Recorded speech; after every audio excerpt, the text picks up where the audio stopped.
All right, welcome to week 11 of our Christian Muslim Encounters course. And this entire week is about theology. We are specifically looking at Muslim and Christian ideas of God. And the goal of this week is to understand those beliefs about God, theological beliefs that are held in common generally by Muslims and Christians, as well as understand what the differences are in theology. And it's not only a question of Muslim beliefs differing from Christian beliefs, but what I hope to show you over the course of the week is that there are major differences in the understanding of what God is among Muslims and among Christians.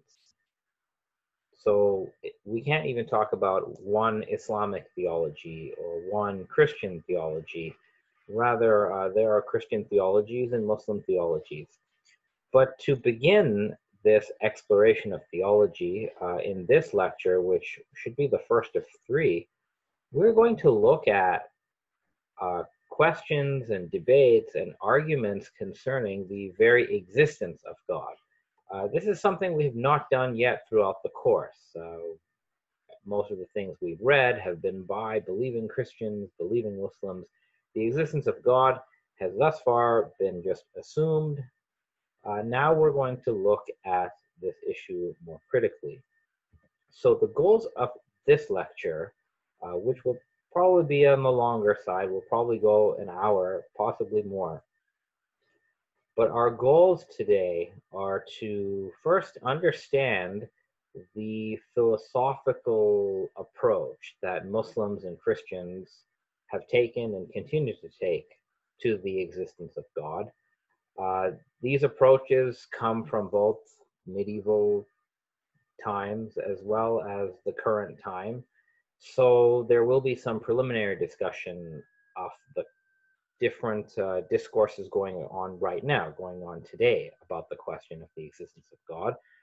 You may be familiar with things like the new atheism or scientism. So there's a whole discourse happening right now, actually, on this issue. So we'll talk about that. Uh, I hope in this lecture that you'll get an understanding of the classical concept of God in contrast to some of the more modern ideas of God.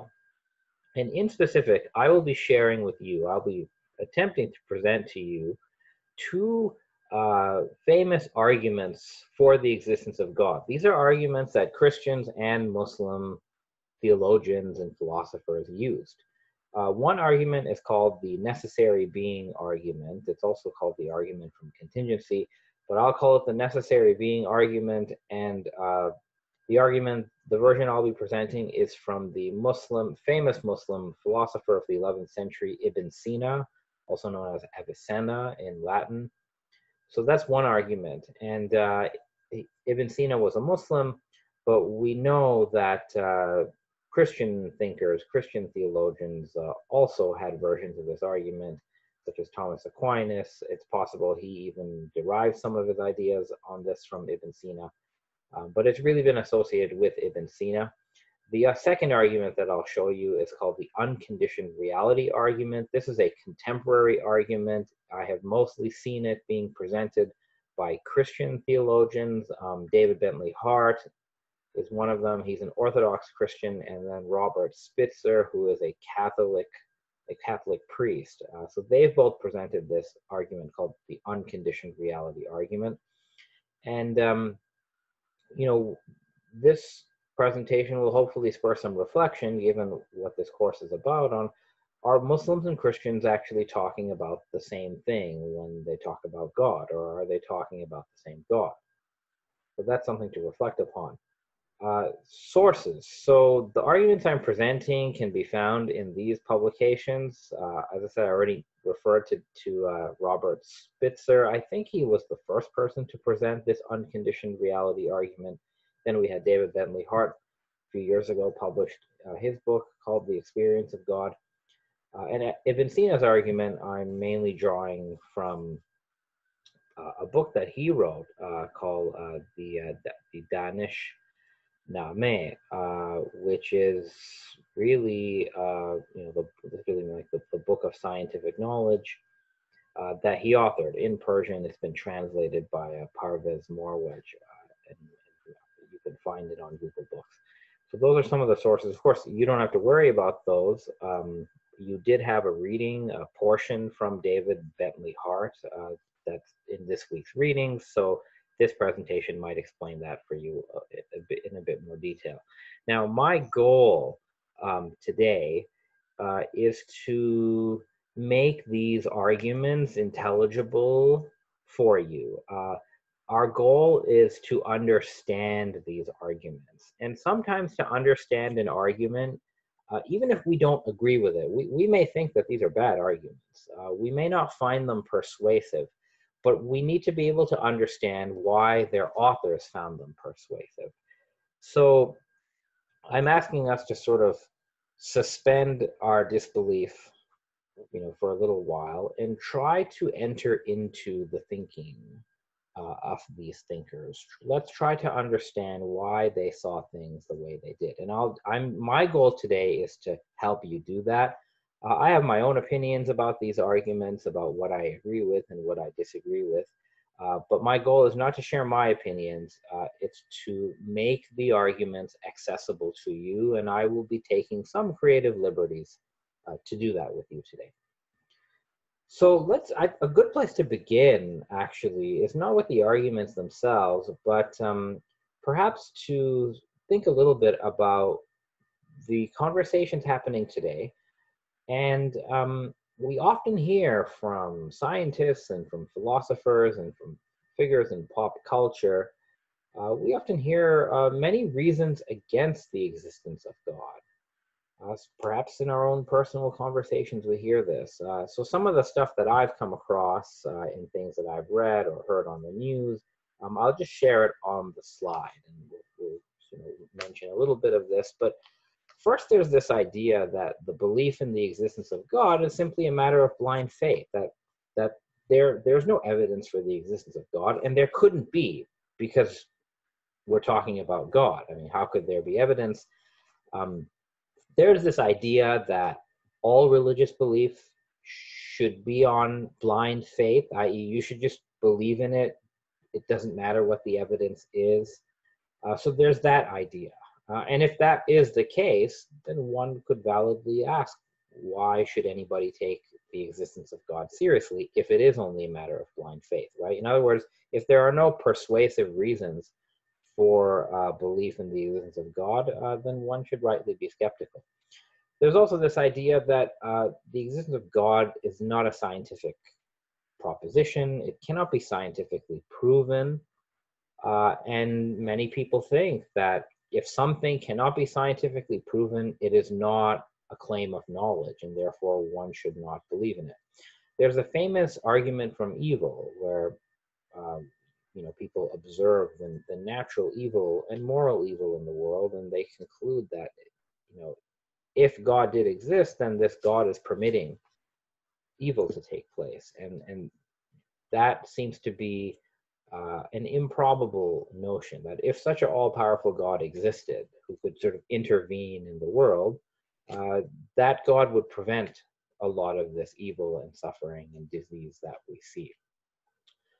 Some have referred to latest findings in quantum physics. Some physicists like Lawrence Krauss and others have talked about how in quantum physics, things just appear out of nothing. Particles appear out of nothing. Some people have suggested the universe can appear out of nothing. Therefore, there's this idea of God is completely useless. I think if we examine that a bit more, we'll find that that is a bit of an exaggeration. When a lot of physicists say the word nothing, they're not really talking about an absolute nothing. They're talking about the absence of certain conditions, but not a total nothing. Another common objection, if everything has a cause, then who caused God? And worth thinking about. Stephen Hawking, in his last book, actually wrote, and I've quoted it on the screen, and I'll read it Because there is a law such as gravity, the universe can and will create itself from nothing. Spontaneous creation is the reason there is something rather than nothing, why the universe exists, why we exist. He goes on to write that you don't need God to sort of get the ball rolling on the universe. So this is a very interesting statement. He's basically saying that gravity, the universe via gravity, can create itself. This, of course, raises questions about how something can exist before it exists. So it's also worth thinking about. Some have suggested, speculatively, that our universe, the universe we inhabit, that it may actually be eternal. Eternal here meaning it may have an infinite past time. The Big Bang Theory is, of course, the most mainstream theory of the universe's origins. That would mean the universe has a finite past, but some have speculated that either there were Big Bangs before that, there's time before the Big Bang, and so on. But the general idea here, one objection, again, an objection to the existence of God, is if the universe has always existed in some form, then that's it. There could be no creator because you always had a universe, so there's no need to posit a creator. Another very creative objection that I've come across is, let's say you accept the Big Bang theory. That would mean the universe is some 13 billion years old, goes back to a singularity, what they call the Big Bang, and that's when time began. So there's no time before the Big Bang, and some have said that if that's the case, if there's no time, before the Big Bang, then there's no way for God or a God to create the universe because there's no time. So the idea here is that if there's no time, there can be no activity. So that's another argument I've seen.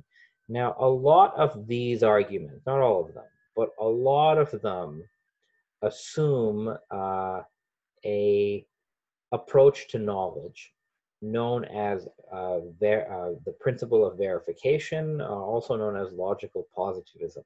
This is an idea of knowledge which basically says that knowledge of the truth or falsity of anything, right? We can know what is true and what is false primarily through empirical observation.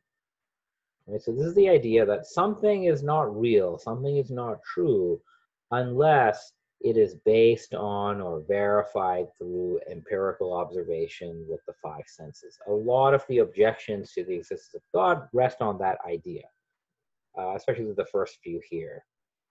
So one thing we may ask about this principle of empiricism or the principle of empirical verification is, if it's the case, right, if that is what knowledge is based on, right, empirical observation, it verifies all knowledge, how do you verify the actual principle of empirical observation? In other words, as one scholar, Aziz Ismail, has written in his book, he says regarding this idea that knowledge of true and false is through empirical observation, he says that it is important to note that the positivist valuation of science is itself not scientific. So he's saying, firstly, that this statement of verification here, it's not actually a scientific claim. It's not a scientific claim because the claim that things can be proven true or false through empirical observation, that claim itself cannot be proven through empirical observation. This author goes on to say that this is a philosophical and hence generally a cultural attitude. It is an attitude towards science, an image of science. This becomes clear if we consider a question which was often asked by the critics of this doctrine, right? The critics of this empiricist idea. How is the principle of verification to be verified? In other words, can you prove the claim true and false knowledge is known through empirical verification empirically? You can't, because it is itself not an empirical claim. He goes on to say that it is obvious that this principle cannot be verified. Judged by its own criterion, the principle of verification is clearly not a proposition of knowledge. What this simply tells us at this point is that empirical observation by itself is not a sufficient methodology to attain knowledge. That's basically what it means. And the proof of that is the principle of empirical verification cannot be proven through empirical verification. That's one thing to know. We can expand on this thought. So you could sort of pause this video for a second and think about the following two questions. First, what are some beliefs that science takes for granted, right, as true, but which science itself does not prove? So that's one question. The second question would be, what are some beliefs that we do hold to be true, right? Things we believe in everyday life, but which are not proven by science. So, if you have the time, you could pause the video and you could just think about this for a couple of minutes. And maybe the answer is nothing, but it's something worth thinking about. So here, I'll share sort of what I came up with. So the first question, like, what does science take for granted? So certain truths about reality that science assumes to be true, that are not proven by science. So here's what I came up with. The first is that we exist individually. The fact that I exist, I didn't run experiments to know that I exist. I'm simply conscious of that fact. I'm conscious. From that, I infer that I exist. Descartes that's pretty much what he said. I think, therefore I am. So I know about my own existence directly through my own self-consciousness. I didn't have to run scientific experiments for that. It's not even necessary for me to know that I exist.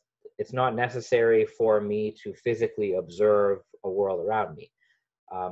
Ibn Sina had this famous experiment called the flying man. He basically said that if you take somebody, you suspend them in midair, they can't see anything, they can't feel anything, right? Actually, in modern terms, you could sort of inject some anesthetic into somebody where they can't feel anything, paralyze their whole body, and so on. But that person, despite having no physical sensations, having no physical observations, that person would still be self-aware and conscious.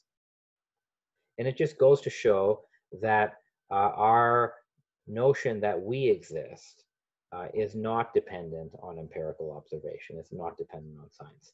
Second, the laws of logic.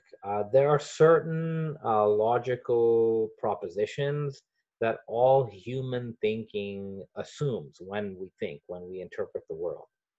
Aristotle identified these as the laws of logic, and I've sort of listed them on the screen here. This is an image from Google Images. So simple laws like A is A, the law, which is law of identity, or the law of non-contradiction, right? Something cannot exist and not exist at the same time. Something cannot be true and false at the same time, right? So these are laws of logic, and our minds, we know these are true without any physical observation. We don't use science to know this. In fact, it's quite the opposite. The whole enterprise of science depends on these laws of logic. We do science and many other things through these laws of logic. We don't prove them through science. The belief that our senses and our sensory experience is yielding true knowledge of the world. Again, we just assume this to be true. We have no proof that our senses are reliable. We just take it for granted. And all of science depends on this assumption that the five senses, our observation of the world gives us actual knowledge of the world. For all we know, we could be living in a simulation or a virtual reality or the Matrix or something. There's no way we would know that from our five senses alone. The idea that that we inhabit a physical world, this, I would say, again, is not proven by science. It is an inference from our sensory experience, right? What we simply experience directly is not a whole physical world. We experience what some philosophers called sensory impressions, images and sounds and this and that. And we've interpreted our sensory experience a certain way to conclude that there is a physical world around us that we inhabit. So this is an inference again. It is an interpretation.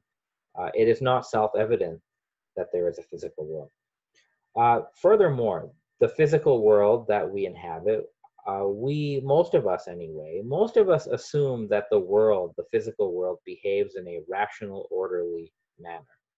So this is another assumption we make about the world. Science relies on this assumption. If we did not assume that there was a physical world, and if we did not assume the physical world behaves in a orderly, regular way, we just couldn't do science. The whole enterprise of science would be impossible if we didn't have this belief about the world. Again, it is a belief. It's not something that we prove through science. It's something that science itself depends on. Following from that, the idea that the physical universe behaves according to certain laws and that these laws are not broken.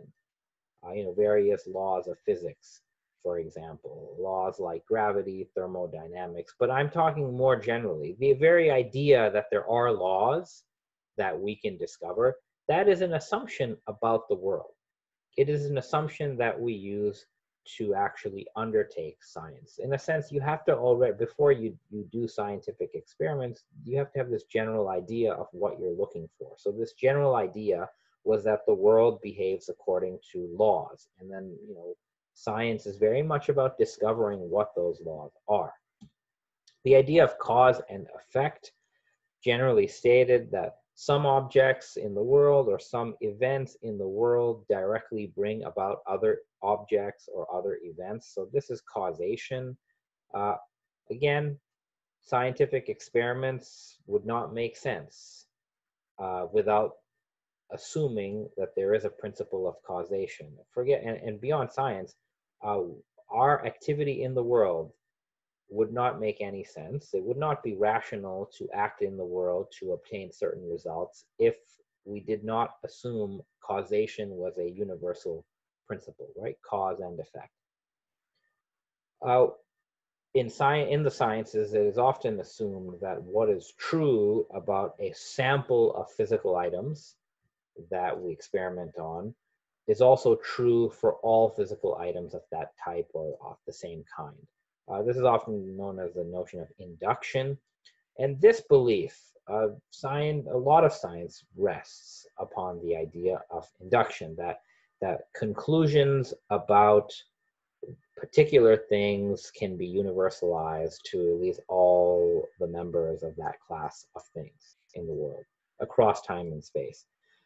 Finally, the belief that other minds exist. We interact with people every day. We assume we're dealing with other rational minds. We've never seen anybody's mind, but we've assumed, we've inferred rather, that the person I'm talking to or the person I'm meeting, they also have a rational mind. We can't observe anybody's consciousness. We know our own consciousness directly. We don't know anybody else's consciousness, but we're assuming that other people are conscious. So that is an inference, right? It's not a scientific observation that other people have their own individual consciousness.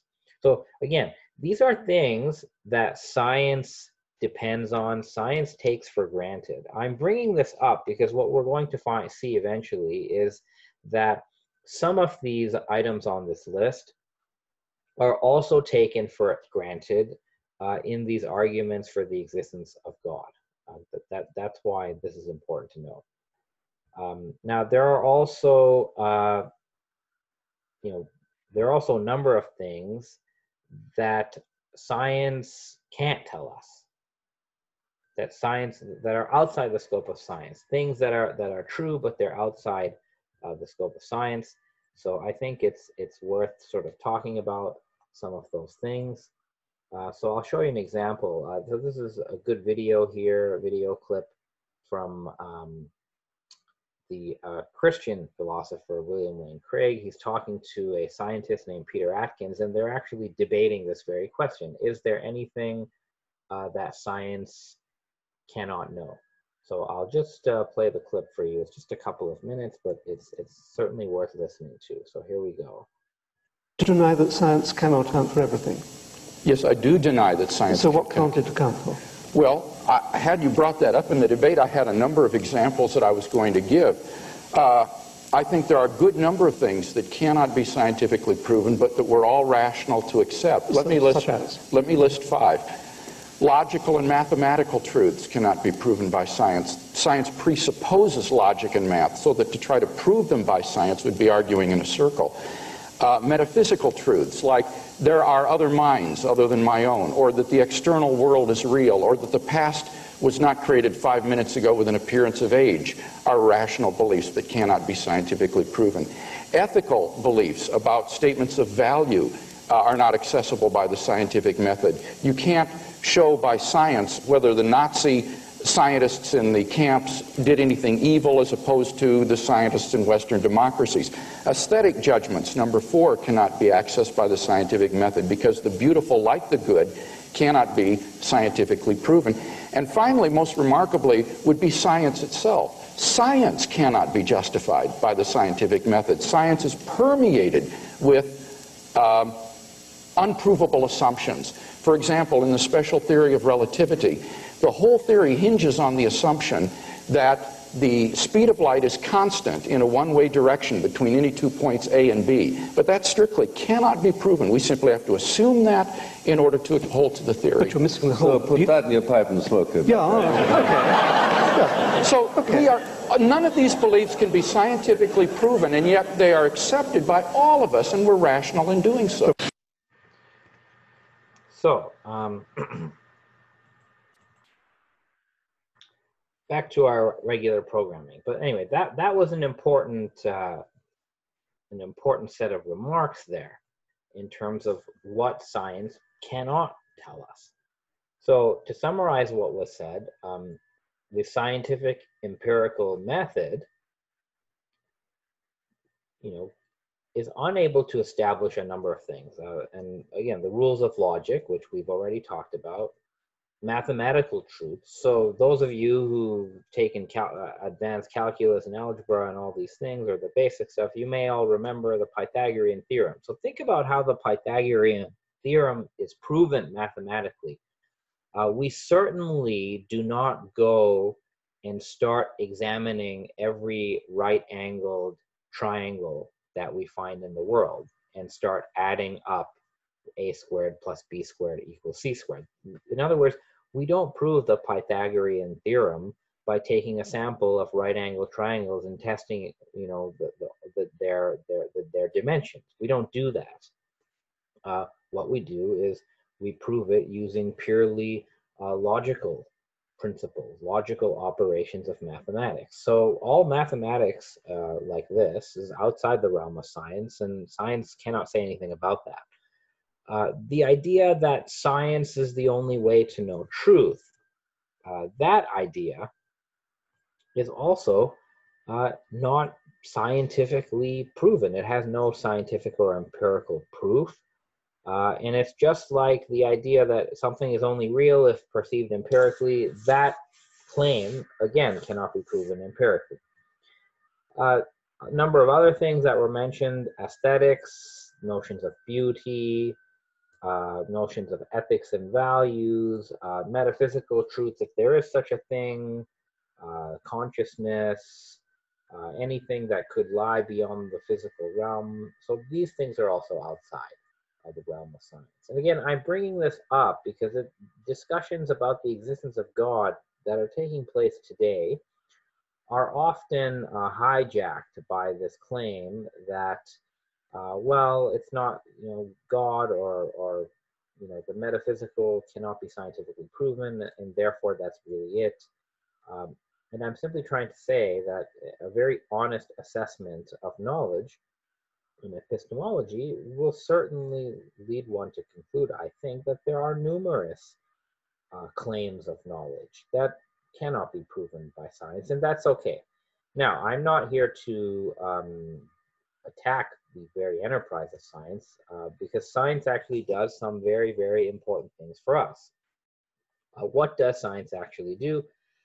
I would say that science is in the business of describing or modeling the behavior of physical objects in the world, the interactions of natural phenomena. I believe that is what the enterprise of science is about. It's basically documenting all the laws of how things behave, and for particular behaviors or particular interactions that scientists observe, science can tell us the conditions, the particular conditions that lead to certain behaviors, right? So particular variables and conditions that lead to certain interactions and reactions among natural things. I think that's what science is doing. It's very successful in what it's doing because when you can describe and model and predict how natural things are interacting, you can also manipulate it for positive ends, right? This is what technology ultimately is the fruit of. So I think that's very important. An analogy that's been used to talk about sort of what the business of science is take like you have a board game, a chess game or a checkers game, for example. So hypothetically, let's say that you are watching a game of chess and you don't know the rules of chess, you haven't read about it, you just come across a chess game and you can simply watch the game happen. If you observe what's going on enough times, you could probably, by sheer observation and making some inductive conclusions about what you observe, you could probably derive all the rules of chess by observing it. Observe 50 chess games or something. You could derive all the rules.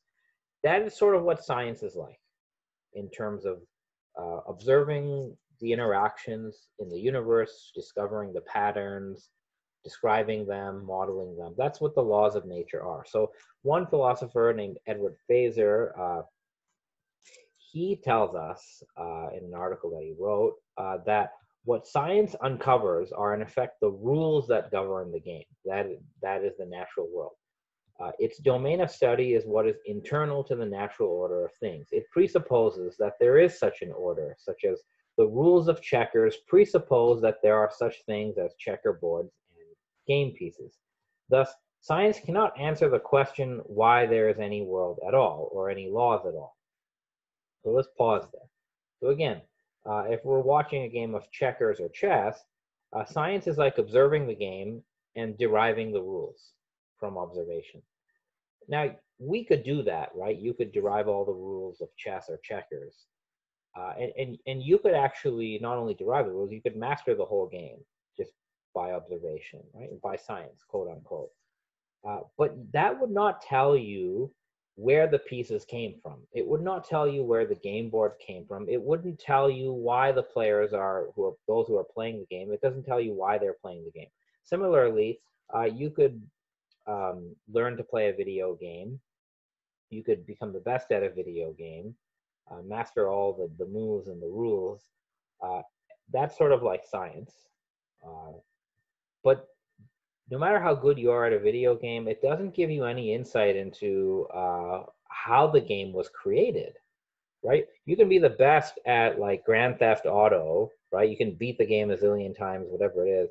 It doesn't tell you, that doesn't get you into the internal code of the video game. So this question, if you're following this analogy, where does the game board come from? What are the pieces made out of? Why is there a game? Why are there pieces? These are questions that are beyond science. So similarly, why there is a universe at all, why there is a physical world at all, those are beyond science. And as Edward Feser says, to look into the question of why are there any laws of nature at all, any laws, Why is there existence at all? As he said, you need to look to philosophical argument, which goes deeper than anything mere physics can uncover. So this question of, is there God, or a God, or is there a transcendent reality? Is there a metaphysical reality from which, you know, this world, this physical reality has come from? Those questions are not scientific questions. They are metaphysical questions, and one needs a different methodology to look at those questions. And that methodology would be a philosophical methodology. So now we're not talking about science per se, right? There's a question of the existence of God is not a scientific question. It is a question of worldviews, so therefore it is a philosophical question.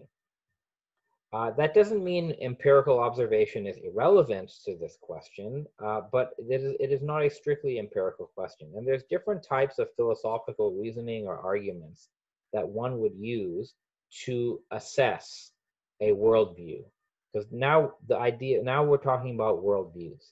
The idea that God exists and God created the world, that's a worldview. The idea that there is no God and the world is simply on its own, there's only physical reality, that's another worldview. We would assess the worldview by philosophical reasoning. Now you may be aware there's different types of arguments, deductive reasoning or inductive reasoning.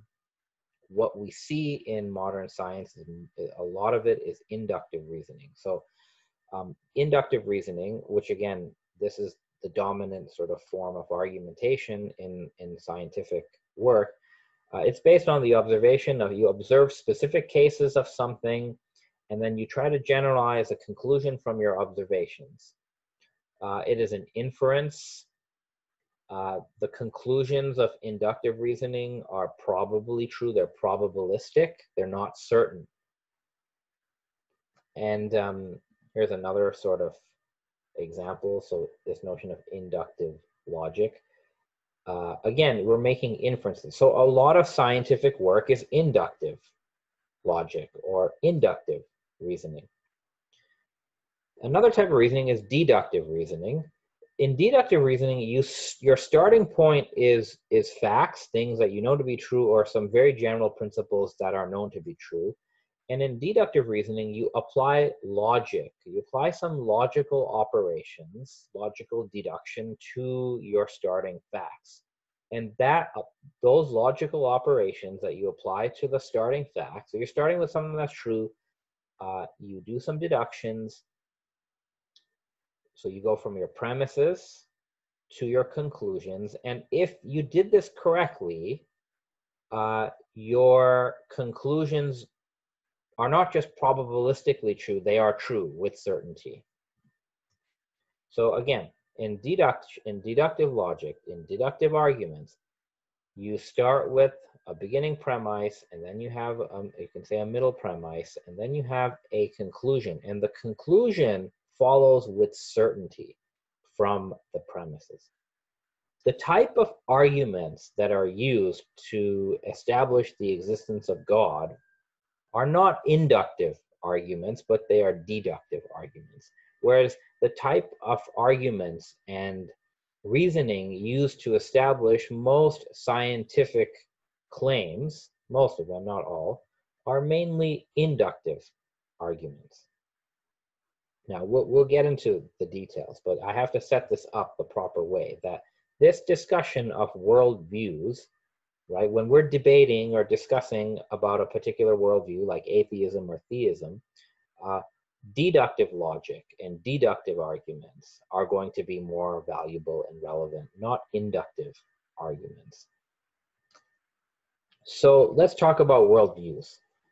One worldview that is associated with atheism is called naturalism.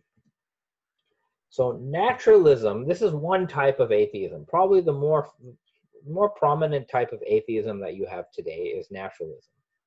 This is the belief that only physical things exist, or in other words, all existence is entirely physical or material. Again, it means only physical reality exists. And all things, knowledge, experience, emotions, even what people believe to be spiritual experiences, all of that is reducible to matter or material things. It would mean that all mental phenomena are actually caused and reducible to physical things. So that's naturalism, right? It's this belief that the physical cosmos is all there is. Now, in science, there is this notion of methodological naturalism. So when people are undertaking science, this worldview is assumed, right? When people are doing experiments and trying to find the cause of something, they're not going to start looking for non-physical causes. There's an assumption that the causes of any natural phenomena are, a particular reaction or occurrence. There's an assumption that it only has physical causes. So that's called methodological naturalism.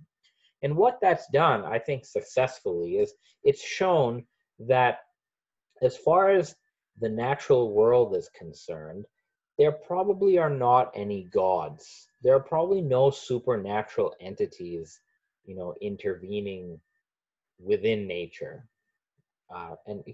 Ancient peoples, it's well known, ancient peoples used to believe that many everyday occurrences like tornadoes and floods and good crop seasons and bad crop seasons, that these were caused by supernatural forces, by gods and things like that. And science has come and shown that this is not the case. There are physical explanations for most of what goes on within nature. So that's methodological naturalism. But there's also naturalism as a worldview. So the worldview, the idea that physical reality is all there is, that's naturalism as a worldview. I would propose to you that is actually unprovable, right? So there's actually no evidence, there's no argument, inductive or deductive, to establish the claim that only physical things exist. This is what David Bentley Hart wrote, and I believe it is in your reading for the week. I'm going to quote this. So he says that the only fully consistent alternative to belief in God, properly understood, is some version of materialism or physicalism, or to use the most widely preferred at present, naturalism. Naturalism, he says, the doctrine that there is nothing apart from the physical order, and certainly nothing supernatural, is an incorrigibly incoherent concept and one that is ultimately indistinguishable from pure magical thinking. Now, that is quite a bold claim that David Bentley Hart is making, but let's sort of hear him out. Why would he say that naturalism is an incorrigibly incoherent concept and almost like magic? Well, he says that the very notion of nature as a closed system, entirely sufficient to itself, is plainly one that cannot be verified deductively or empirically from within the system of nature. In other words, he's saying that even if this were true, right? If physical reality is all that exists, right, and there's nothing beyond that, we who exist within physical reality, there's no way we could know this to be true. There's no way we could prove that physical reality that we inhabit is all there is. That's what he means. There's no argument that we have to make this claim. He goes on to say that naturalism is a metaphysical, that is to say, it is an extra-natural conclusion regarding the whole of reality, which neither reason nor experience legitimately warrants. So he's actually saying that naturalism as a theory about all of reality. It's actually not just a theory about the natural world. Like most scientific theories that we have, they concern what is internal to nature. But naturalism is a theory about all of reality. It's not just about nature, it's all of reality. So he's saying that naturalism is a metaphysical or extra-natural conclusion regarding the whole of reality.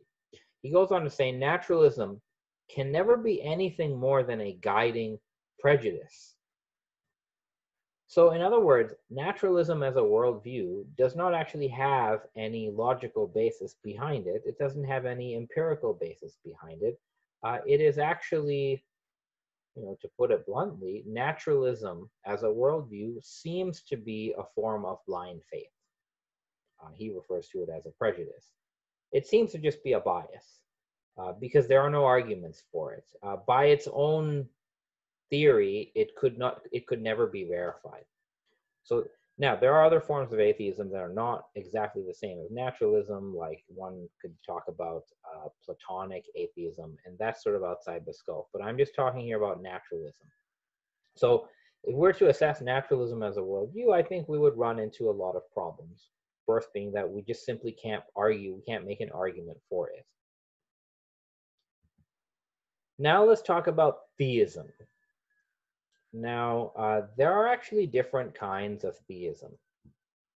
I'll discuss about 3 kinds of theism. So one kind of theism is this, what has been called anthropomorphism. So this type of theism is this idea that what people call God is almost like a superhuman type of entity.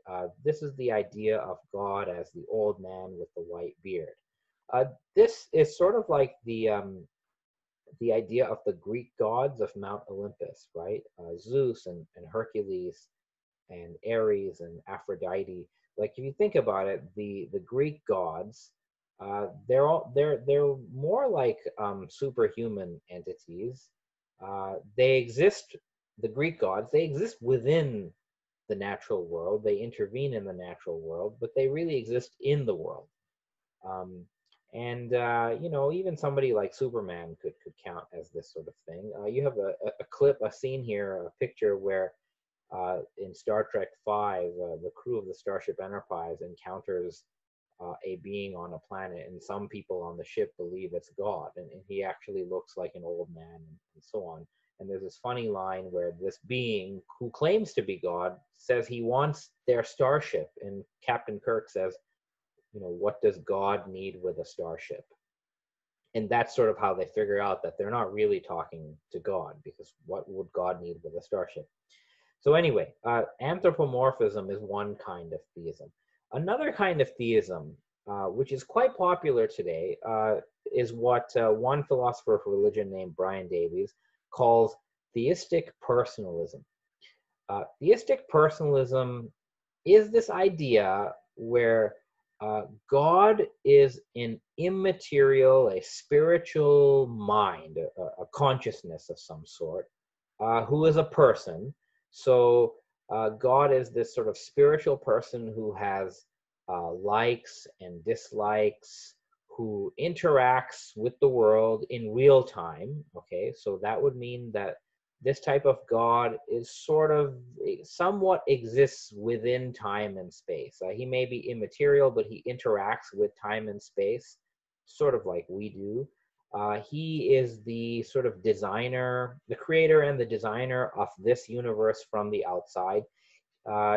This type of theism, the God of this theism, he has personal qualities, power, knowledge, goodness, omniscience, and so on.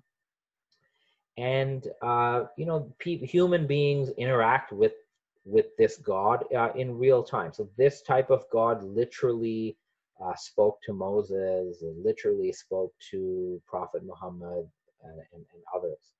And there are a number of modern Christian intellectuals quite successful in their field: Alvin Plantinga, Richard Swinburne, William Lane Craig, many modern Protestant thinkers, and some classical Sunni Muslim thinkers who see God in this way, right? So theistic personalism, God as an immaterial, personal entity, a mind or consciousness, who creates and interacts with the universe in real time. God is here a person, an immaterial person. So that's theistic personalism. Finally, there is a third type of theism, which Brian Davies calls classical theism. Now, in classical theism, God is not really defined as a person or a personal being, with wants and likes and dislikes, personal preferences. That is not how God is defined. In classical theism, instead of being, so I'll just backtrack a bit. In theistic personalism, the second one, God is sort of seen as the supreme being among everything else, right? The highest being among other beings. But in classical theism, it's not like that. In classical theism, God is defined or described as the absolute reality, the absolute, transcendent, immaterial, utterly timeless, unconditioned reality. And in classical theism, God does not exist in space and time. God creates space and time, but he is not part of space-time. He does not interact with the world in real time. In classical theism, God has no parts, so he doesn't have a whole set of personal attributes, sort of like the way we do. He doesn't have likes and dislikes or any of these things. In classical theism, what creation means is that everything that exists depends on God. Whereas in theistic personalism, many versions of it, God created at some time in the past, and then God is not creating anymore unless he sort of chooses to intervene. In classical theism, it's not like that. In classical theism, everything depends on God at every moment. You could say that creation is continuous. There's no such thing as divine intervention, because in classical theism, the world could never exist apart from God's continuous creation anyway. And there's a lot of theologies and philosophers throughout history who've been classical theists. I've given some of the names, but this classical theism seems to be somewhat transcultural. It's in the Greek, the Indian, the Islamic, and the Christian traditions, right? It has its representatives and the Jewish traditions too. So it's quite widespread. So just to depict this for you visually here, I've tried to do this depiction. So on one hand, you have theistic personalism, which is also creationism is sort of part of that. Even deism would be the part of that. And in theistic personalism, God is like a demiurge. He's a personal being. He created the world, and then he will intervene in the world. In classical theism, it's more like this. The world, the cosmos, real existence is, you could say it's sort of surrounded by God, not in a material way, but in an ontological way. In classical theism, God is not just the supreme being. God is being itself. God is absolute reality in classical theism, and the cosmos is conditioned reality. So that's the difference between these two types of theism. Another way to talk about this difference is the idea of God versus gods. So David Bentley Hart tells us that one reason why there's so much misunderstanding on this topic of the existence of God is simply because many people, atheists and theists, are in the habit of conceiving God simply as some very large object or agency within the universe, or perhaps alongside the universe, a being among other beings who differs from other beings in magnitude, power, and duration, but not ontologically. So it's sort of something like this. If you look at this diagram here, you see there's this circle here. And in there you have this thing called gods. So this is the cosmos, and then you have supernatural entities that are within the cosmos, that are within space-time, they're intervening in the world, and so on. Now, beyond the cosmos, but always sort of supporting the cosmos, you have this other thing, this called absolutely simple, unconditioned reality. That is God, capital G. So this big white thing represents the God of classical theism, the absolute reality that is always sustaining the cosmos, whereas the so-called small g gods, those are within the cosmos.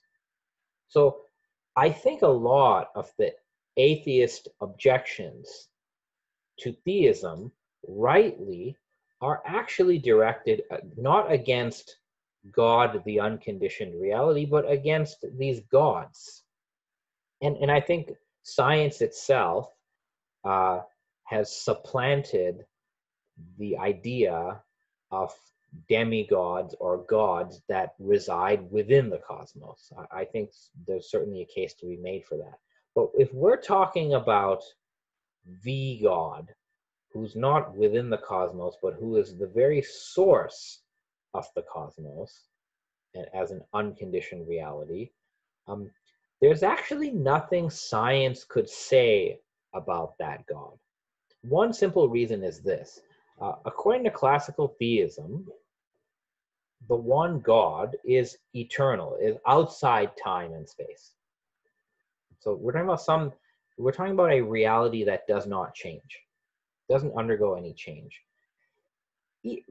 What all scientific experiments are based on observing change, right? All scientific experiments are the observation of interactions of physical things, even when it's tiny particles being blown up or something like that, or shooting photons at something. All of that is interactions. So what scientists can observe at best is change, motion, interaction. But an eternal reality like God in classical theism, an eternal reality doesn't change. It doesn't undergo any change. So because God is said to be eternal, there's no way any experiment could detect this God. And there's no way any experiment could disprove this God either. But if we're talking about gods, small g, gods who are said to sort of inhabit our cosmos and intervene in it, well, scientific experiment, if they exist, scientific experiment could detect them, possibly, and scientific experiment could disprove them.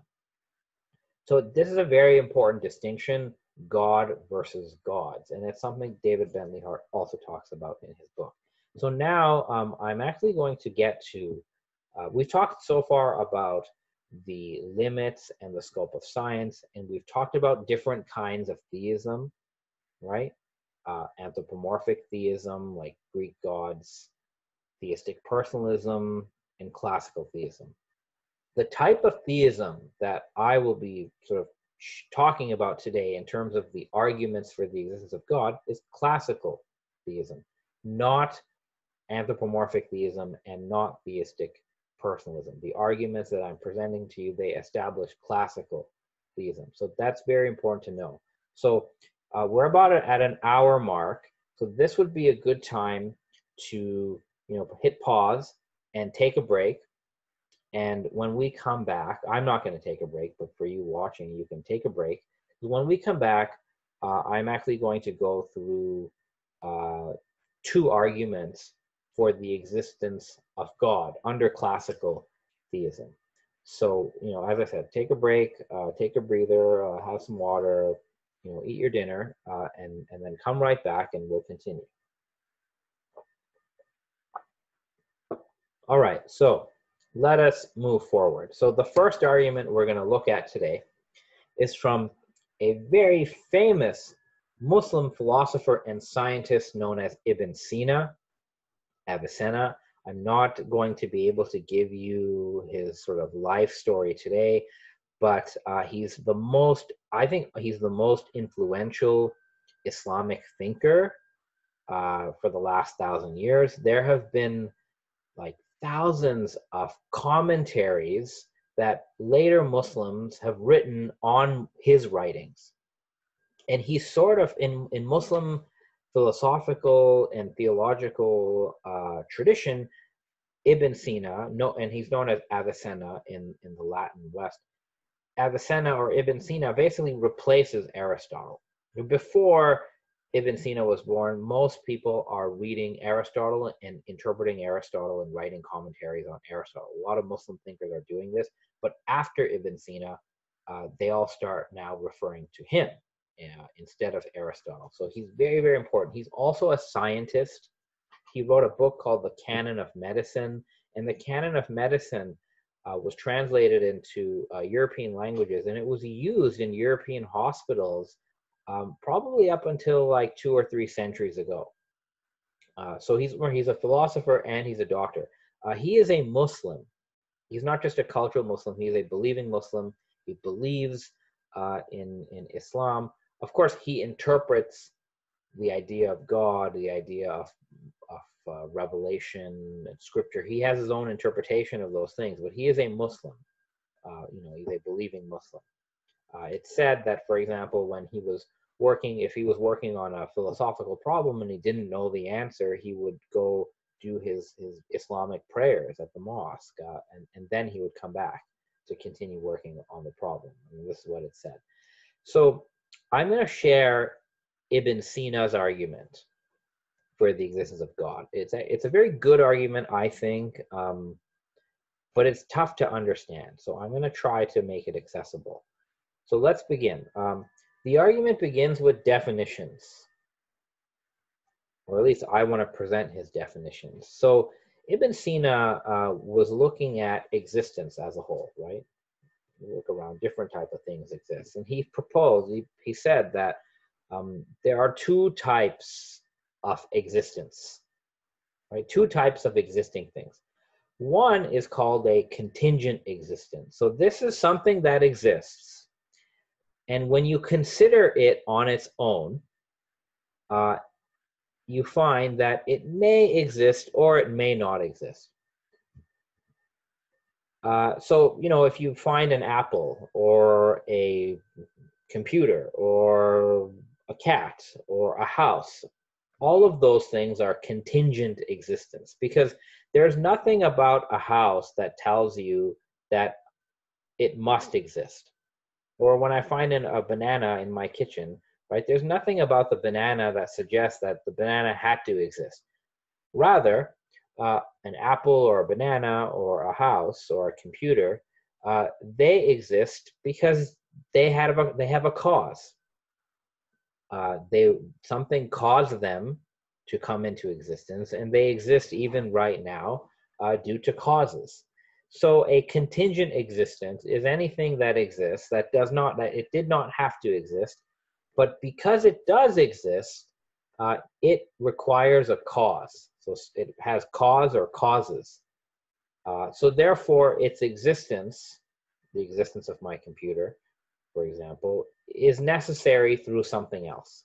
It doesn't exist on its own. It depends on a cause or many causes at once. So particles, rocks, plants, animals, people, buildings, so on. These are all examples of contingent existence. A second type of thing that exists, that may exist, is a necessary existent. And a necessary existent is something that exists that when you consider it in itself, it has to be. It exists necessarily. So by its own nature, it always exists, and it must exist. It could never fail to exist. This is different from a contingent existent. A contingent existent is something that it possibly may exist, it possibly may not exist. But when it does exist, it's because some cause, makes it exist. But a necessary existence is something that it exists by itself. It does not have any causes, and therefore, it always exists, and it has always existed. That is a necessary existence. And Ibn Sina says that the necessary existence is what people call God, or Allah in Arabic. So God, for Ibn Sina, is the necessary existence through itself. Now here's the question that people will say, well, this is all, very nice and fancy. I think most people would accept that contingent existence, contingent things, they do exist, right? Most people would agree that we do have things in this world that are contingent existence. I know, I could be very skeptical and maybe, we could doubt the existence of the world. I could doubt the existence of other people, but I think I'm pretty sure that I exist and that I'm a contingent existent. I have not always existed. Even right now, um, even if I'm the only one that exists in the world, I'm a contingent existent. And if I was, if I got injured or something, if something happened to my organs or my body, if the oxygen in this room was removed, I would cease to exist. So my existence right now, I'll just use my, as an example, or you can use yourself as an example. You and me, we are contingent existence. So at every moment, there are a bunch of causes that are allowing us to exist. And if you took away these causes, like the oxygen or my blood flow, or my organs or my lungs, if you take away any of these causes, I would not exist. So I'm a contingent existent. You are, if you're watching this video, you are probably one too. Now the question is, how do you know there is a necessary existent? I mean, it sounds very nice, that which must exist cannot fail to exist. But how do we know there really is a necessary existent? So for this, Avicenna, Ibn Sina, gave us an argument. So we're going to look at his argument. But one thing we need to just consider is when he says contingent existent requires a cause, what type of causes is he talking about? That's the key. What type of causation are we talking about? So let us take the example of a house, right? A bunch of people, how do you get a house? A house is built by people. Most of us would say that if you're asked, well, what's the cause of the house, right? What's the cause of the existence of the house? Most of us would say the builder or the builders are the causes of the existence of the house. And if the builders cease to exist, the house still exists. The house is still there. The builders do their thing, they go away. You still have a house. Ibn Sina would tell us that when he says a contingent existent requires a cause, the builders in that sense are not the cause of the house. So here's what he says. This is from that text I cited at the beginning, the Danishnameh. He says, the builder of the house is not actually the cause of the house, though he is responsible for the movement of wood to the place of the house. But this condition terminates after the builder or the maker of the house has left. So the builder, the people who built the house, they're not really the cause of the house. Ibn Sina says, the actual cause realizing the form of a house is the superimposition of the elements which constitute the house and their intrinsic nature, which necessitates the persistence of the house having that form. So what he's basically saying is this structure, this entire structure which we call the house, the real cause of the house is not the builder, but what keeps the house in existence here and now and at every moment. So those things that allow the house to continue to exist in this way, those are the causes of the house. And that would actually be two things. The material of the house, right? So the wood and all the planks, the bricks. So the material that the house is made up of, and the particular arrangement of the material, right? If you change the arrangement of the wood, you don't have a house anymore. You have something else. So the house has, you could say, two sustaining causes: the wood, the material, and the arrangement or the superimposition of the material. So Ibn Sina says that the cause actualizing the form of the house is a synthesis of these two causes, right? The material and the arrangement of the material. The material by itself does not get you a house, and the arrangement by itself does not get you the house. It's the combination of the arrangement and the material. Those are the causes of the house. And that's basically what he says. The builder is not really the cause of the house. So what this tells us, and this is just one example, but there's many, causes are simultaneous with their effects. So the house is the effect. And for the house to exist, the causes of the house need to exist at the same time. if you get rid of the material, this is one of the causes, you don't have a house. So these are called sustaining causes. So causes are simultaneous with the effects as they are producing the effects. That is the key takeaway here. And this is true not just for the house, it's true for all contingent existence. It's true for me. Like if this root, I exist right here, right? My body and everything, my consciousness. If right now in this house, there are multiple causes that sustain my existence. If this room became a vacuum, right? If the air left this room, I would not be able to exist. So one of the sustaining causes for me, for my body, is the air pressure in the room. My organs, the air I'm breathing, my blood flow. At every moment, these causes are sustaining my existence. My parents are not really the causes of me. My parents are separate from me.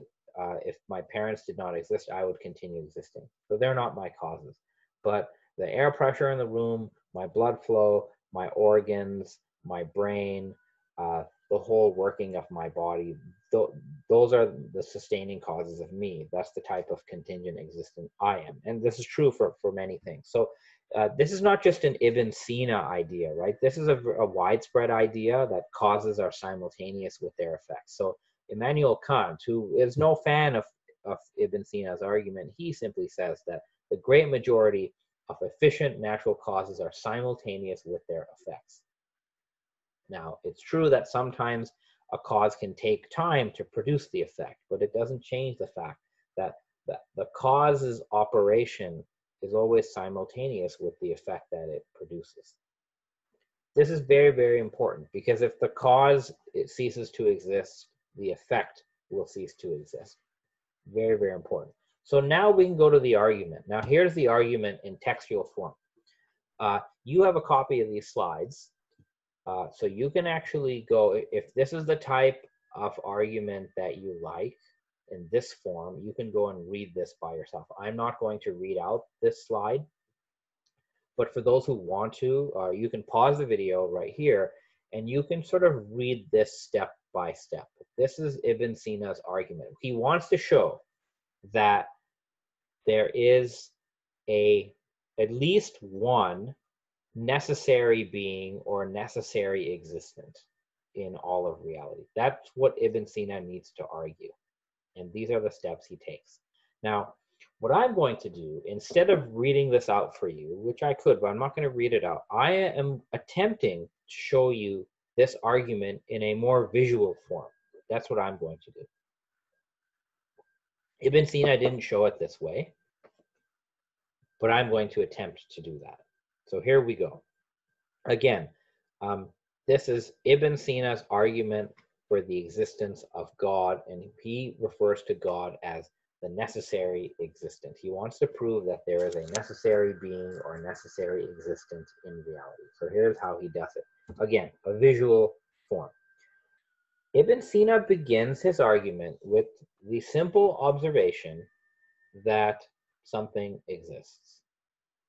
And that is, well, that's how he begins, right? So something exists. And what he will do is he will basically, he'll start from that point, and he'll try to sort of deduce further examples. That's what he's going to do. Now, before I get to this, I just want to, let me just go back. So,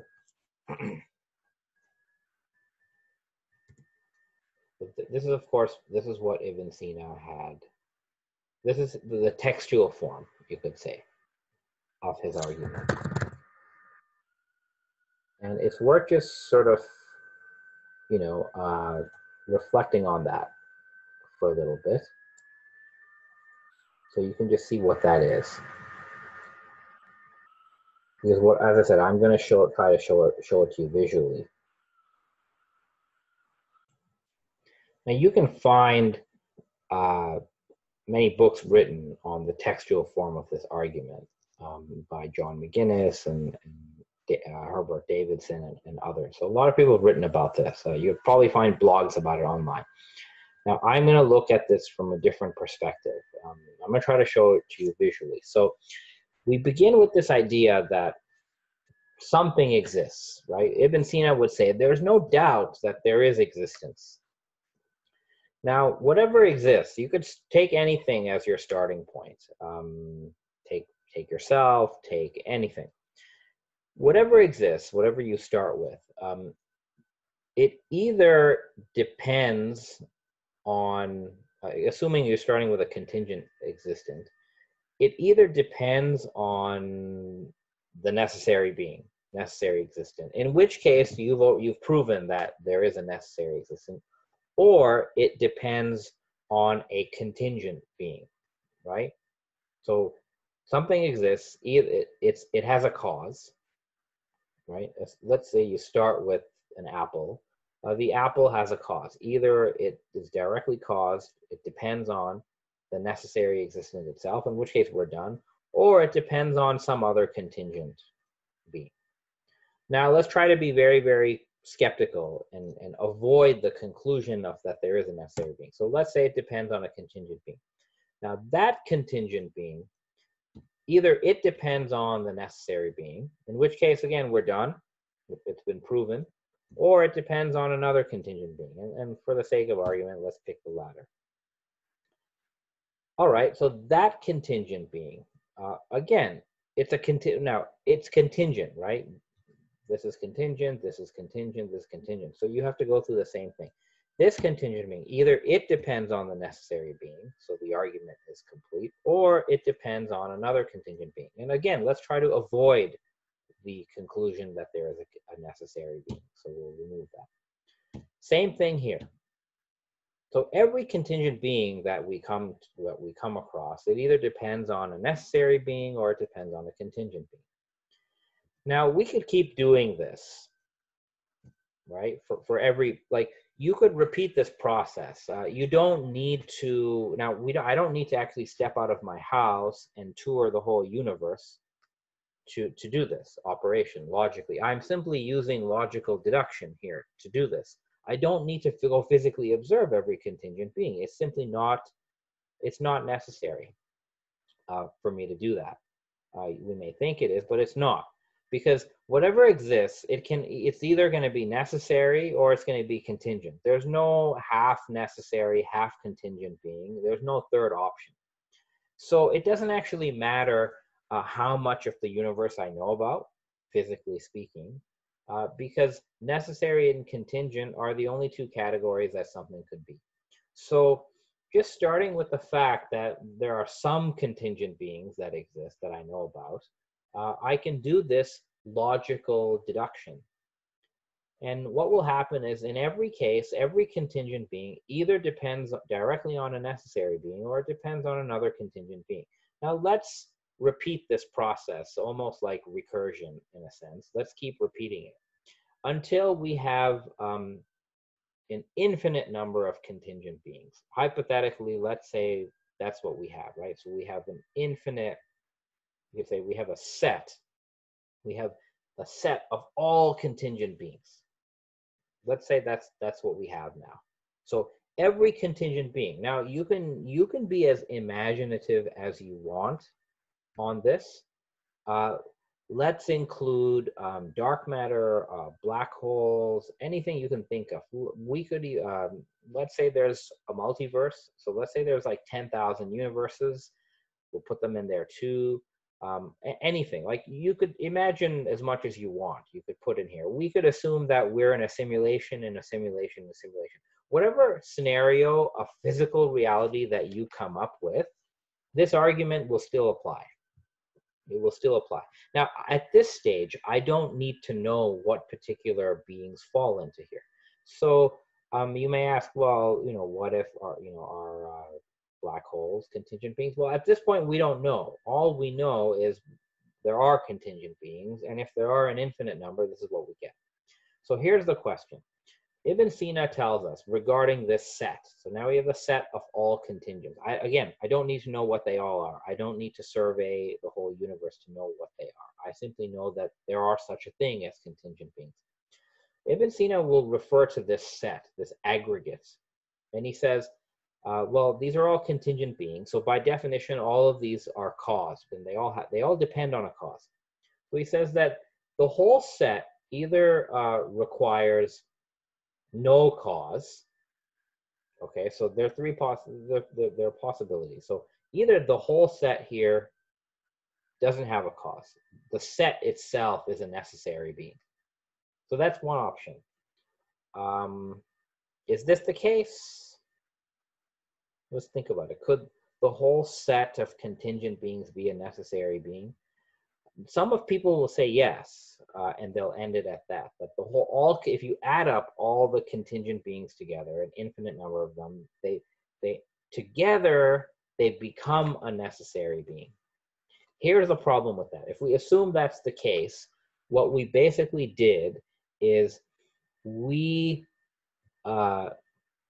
caused a necessary being, right? This necessary being if you define the necessary being as the set of all contingent beings, it means the necessary being depends on the coming together of infinite contingent beings. But anything that depends on other things to exist is not a necessary being. It's not. So this possibility is false, because it actually violates the very definition of the necessary being is that which has no cause.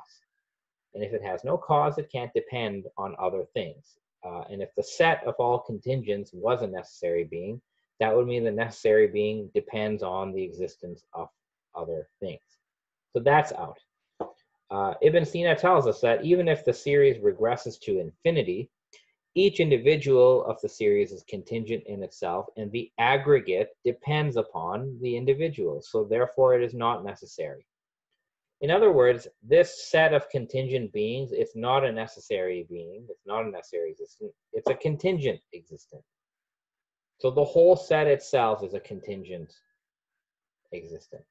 So maybe maybe it can be caused by itself, right? All the members could be the cause. Again, this of course doesn't work. It leads to the same problem as before. If the members are the cause of the set, but then each member itself depends on another cause. So that doesn't really work. It could be that one of the members here is a cause. Let's say, maybe the last, of course, there's no last member here, it's infinite. But even if there was a last member, if the last member of the set of contingent beings, if the last one was a contingent being, it would require its own cause, and there'd be nobody left, so it wouldn't exist, and then nobody would exist. So that's out too. The only solution is that there must be a cause of the set. But this set of all contingent beings requires a cause external to it. That's the only way to get out of this. Okay, so let us say that there is a contingent being that's outside the set, and the set of all contingent beings depends on this one contingent being. This looks to be a good solution, I think, right? We've solved the problem. We don't need to appeal to a necessary being. Of course, there's two problems with this. The first is, if the set of all contingent beings depends on a contingent being, what does this contingent being depend on? So you run into the same problem. The second problem with this is, if it's the set of all contingent beings, this contingent being that we say it depends on actually belongs inside the set. So the set of all contingent beings depends on a cause external to it, but that cannot be another contingent being. So now we're out of options. And the only thing left, the only logically possible scenario for the set of all contingent beings is that the set itself depends on a necessary existent. That's it. That's the only option. Ibn Sina himself says this. in his writings. And what has happened here, what we have here, is Ibn Sina's argument that basically, if we start with the fact that something exists, doesn't matter what that is, if something exists, this something, either it is a necessary being or it's a contingent being. Now, if it is a necessary being, we've proven the existence of a necessary being and we're done. If this something is a contingent being, then it depends on another contingent being. And then you do the same operation here. And you can go all the way through. We can reach an infinity of contingent beings, but the whole infinite set here, because everything is inside of it is contingent, it itself needs to depend on something else to exist. The set of contingent beings is itself contingent. It cannot be depending on another contingent being because they're all inside here. So therefore, the set of all contingent beings depends on a necessary being. Therefore, at least one necessary being exists. That is what Ibn Sina's argument shows. Again, the assumption here is that whatever exists is either contingent or necessary. There's no middle option. And it assumes here, the assumption is that a contingent being, whatever it is, being contingent depends on a cause. Somebody might say that maybe we can have contingent beings without a cause.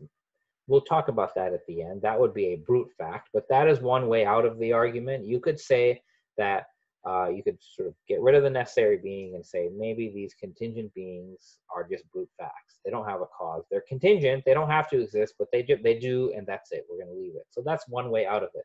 But if you accept the logic that something that exists, either it's contingent or necessary, it is unavoidable. We are left to postulate the existence of at least one necessary being. And the argument actually continues from here. And we'll pick up this argument again, because we're still not at the idea of the necessary being as God. Somebody might say, well, this doesn't prove God. It just proves, possibly one necessary being. And that's correct. So there's further argumentation. But this is where Avicenna gets us to this point. Now, what we're going to do is we're going to switch over. We're going to switch over to a contemporary argument by two authors, David Bentley Hart and Robert Spitzer, and it's called the unconditioned reality argument. So that's what we're going to look at, for the next bit. So we're now going to look at a more recent argument for the existence of God, which has come from these two authors. And this is called the unconditioned reality argument. So they begin with definitions.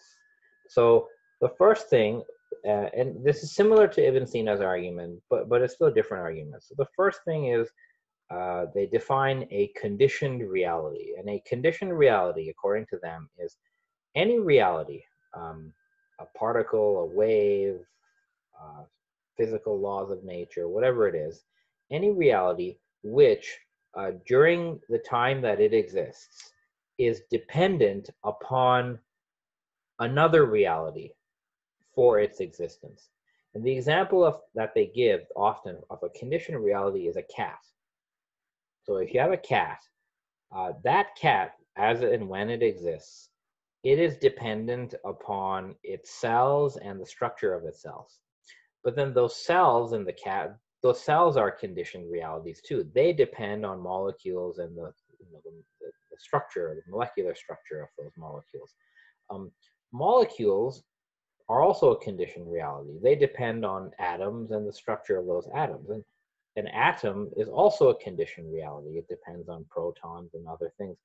Protons too. So what this is basically saying is that, we have certain things in the known world that as they exist, in order to exist, they depend on other things.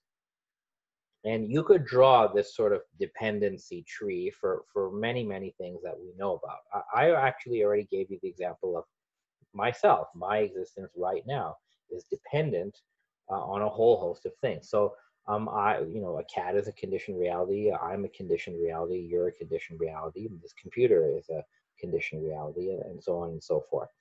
And then they also define a second thing, second term called unconditioned reality. And unconditioned reality is any reality that does not depend on another reality to exist. Right? So an unconditioned reality, it exists independently or self-sufficiently. And according to many classical theologies, this is the concept of God. And we'll actually see how that really works out. Now, the first part of this argument simply says that in the real world, in the world as we know it, there are some conditioned realities. We don't need to know about the whole universe to know that some conditioned realities exist.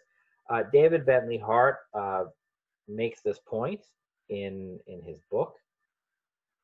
Right? He says that one is dependent on an incalculable number of even greater and smaller finite conditions, some of which are temporal and some of which are definitely not. And all those conditions themselves depend on further conditions. So he goes on to talk about how, we ourselves, we are made up of parts, right? We're made up of parts. Our parts are made up of smaller parts, and so on and so forth. You could trace it all the way down to the quantum level if you want. And if you sort of zoom out from there, we're part of a wider ecosystem of different conditioned realities, and so on and so forth. So what David Bentley Hart tells us is, and this is a very non-controversial statement, that all the physical reality is filled with conditioned realities. So we certainly know some conditioned realities exist. From the fact that conditioned realities exist in the world, what the argument is going to try to do is we're going to try to see is there such thing as an unconditioned reality, right? So does an unconditioned reality exist? That's what this argument is trying to prove. It's trying to prove that if conditioned realities exist, then an unconditioned reality also exists. So here's how it's done. So if you think about this, you have the two definitions, right? Conditioned reality, that which depends on other things to exist, and then unconditioned reality, that which does not depend on anything else to exist. Those are your definitions. We know conditioned realities exist. I think everybody would agree with that. I think science has shown us that. Do unconditioned realities exist? We don't know. That's what the argument is for. And they, these authors, they use something called a disjunction. So here's what they do. So Robert Spitzer tells us in his book, this is a graphic from his book. He says that there are, for all of reality, there's only two options. Option one, which we'll call P, we'll call it scenario P. According to option one, there are no unconditioned realities in all of reality. Only conditioned realities exist. Okay, so option one, you could call this the atheist scenario. There are only conditioned realities in all of reality. There are no unconditioned realities. So we'll call that P. Option two is there are conditioned realities, and there is at least one unconditioned reality in existence. At least one. There, at this point, there could be 10, I don't know, but there's at least one. Right? There's at least one reality that exists that doesn't depend on anything else. So we'll call that Q. So we have scenario P and we have scenario Q. Now, these two options, these two scenarios, they are, you could say they're logical opposites, or they're like contradictory. So this scenario is the total opposite of this one. What that means is that if this is true, then this is false. And if this is true, so if P is true, Q is false. If Q is true, then P is false, because they're opposites. And how do we actually know which option is correct. That is the question, right? Is P correct? Is P true or is Q true? Here's how we could go about it. So one thing we could do, one way to investigate this, we could try to go find an unconditioned reality. We can get in a spaceship, we can get a microscope, we can start looking all over, we could try to look at the quantum level, we could try to do a Star Trek thing and explore the galaxy, and we can go searching for an unconditioned reality, and if you found one, then you would know Q is true. That's one way to do it. Obviously, we can't do that, right? We don't even have the technology to do such a thing. Is there any other way to decide whether P is true or Q is true? Now, what we do know is these are opposite, they're contradictory. So if one is proven true, the other is false. But it's also the case, logically speaking, that if I can prove one of these to be false, the other one will be true. That's just pure logic. So this is called the disjunctive syllogism, and that's how we're actually going to do it. So we have P or Q, right? P or Q. If I can show that P is false, what you call not P, then Q is true. So if I can disprove the claim that only conditioned realities exist, if I disprove that, it will be true, logically speaking, that at least one unconditioned reality exists. And this would not be a probability-based conclusion. It would actually be a logically certain conclusion. That's what the rules of logic tell us. So you have P or Q. If they're logical opposites, not P would mean yes Q. Similarly, not Q would mean yes P. So this is the strategy. So because we don't have the technology and it's probably impossible to go tour the universe to find an unconditioned reality, because who knows, there could be realities beyond our universe, we don't know.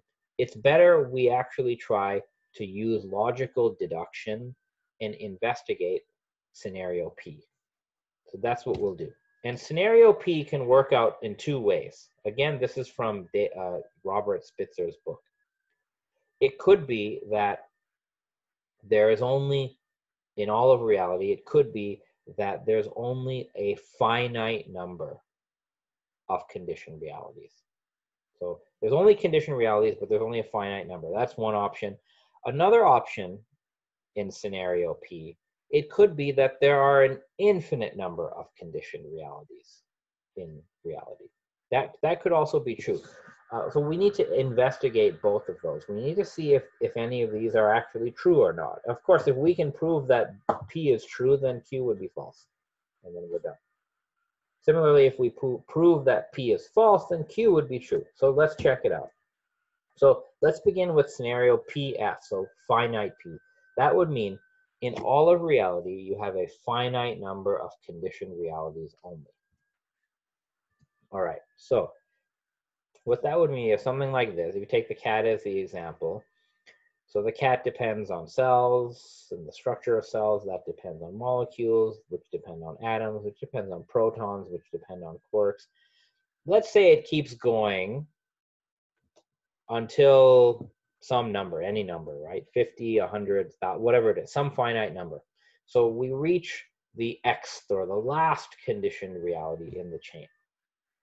Now, after the last one, there are no more conditioned realities. We're done. We ran out of them. Now, the problem here is once you've reached the Xth conditioned reality, where X is the last one, doesn't matter what the number is, that conditioned reality, the last one, would actually need some other thing to depend on, because it's a conditioned reality, right? This is the scenario of conditioned realities only. There's no unconditioned reality. So you only have conditioned realities, and there's a finite number, so you're at the last level of them. And the last one it depends on something else to exist, but you're out. It's the last one. So actually, the last conditioned reality cannot exist because it has nothing, it has no cause to keep it in existence because it's the last one. So this last one will not exist. And if the last conditioned reality does not exist, everything above it, because these all depend on it, they will not exist either. So the scenario that there are only a finite number of conditioned realities, the way it actually works out logically is that no conditioned realities actually exist. So that scenario actually leads to the existence of nothing. Nothing exists. But if you look around here right now, things clearly do exist.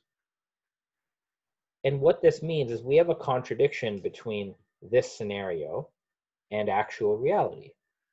And that tells us that this scenario, finite number of conditioned realities in all of reality, is false because we ran into a contradiction.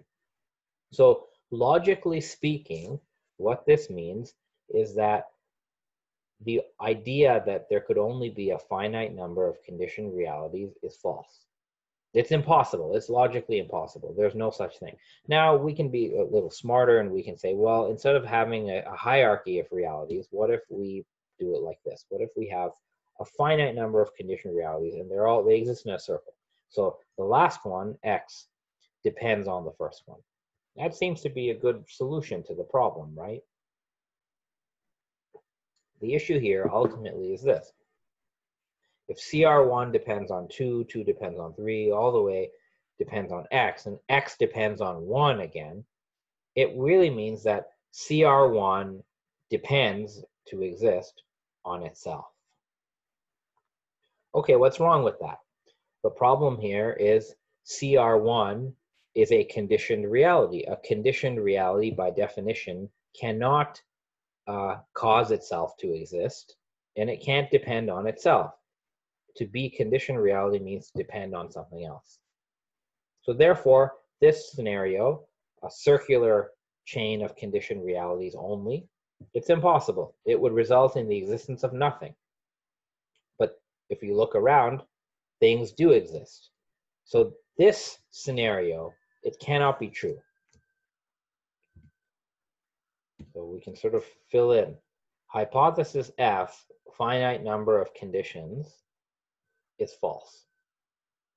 It's just not possible. Logically speaking, it's not possible.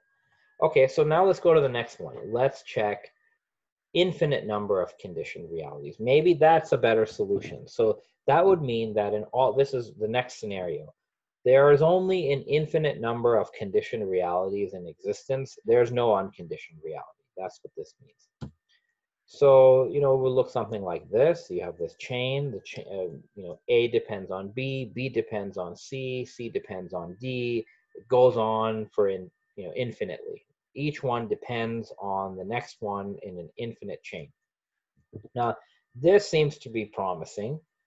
It goes on forever. An infinite chain of conditioned realities, an infinite chain of dependence. But keep in mind, and this is why I pointed out before, right? The causation that we're talking about here is not, this chain of causation is not about temporal causation. So we're not talking about an infinite sequence of time. We are talking about a dependence that is happening in every moment of time. So conditioned reality A, at every moment it exists, it depends on conditioned reality B. So whether there is a Big Bang or not is irrelevant. Even if the universe from a time perspective has always existed, that's irrelevant to what's happening here.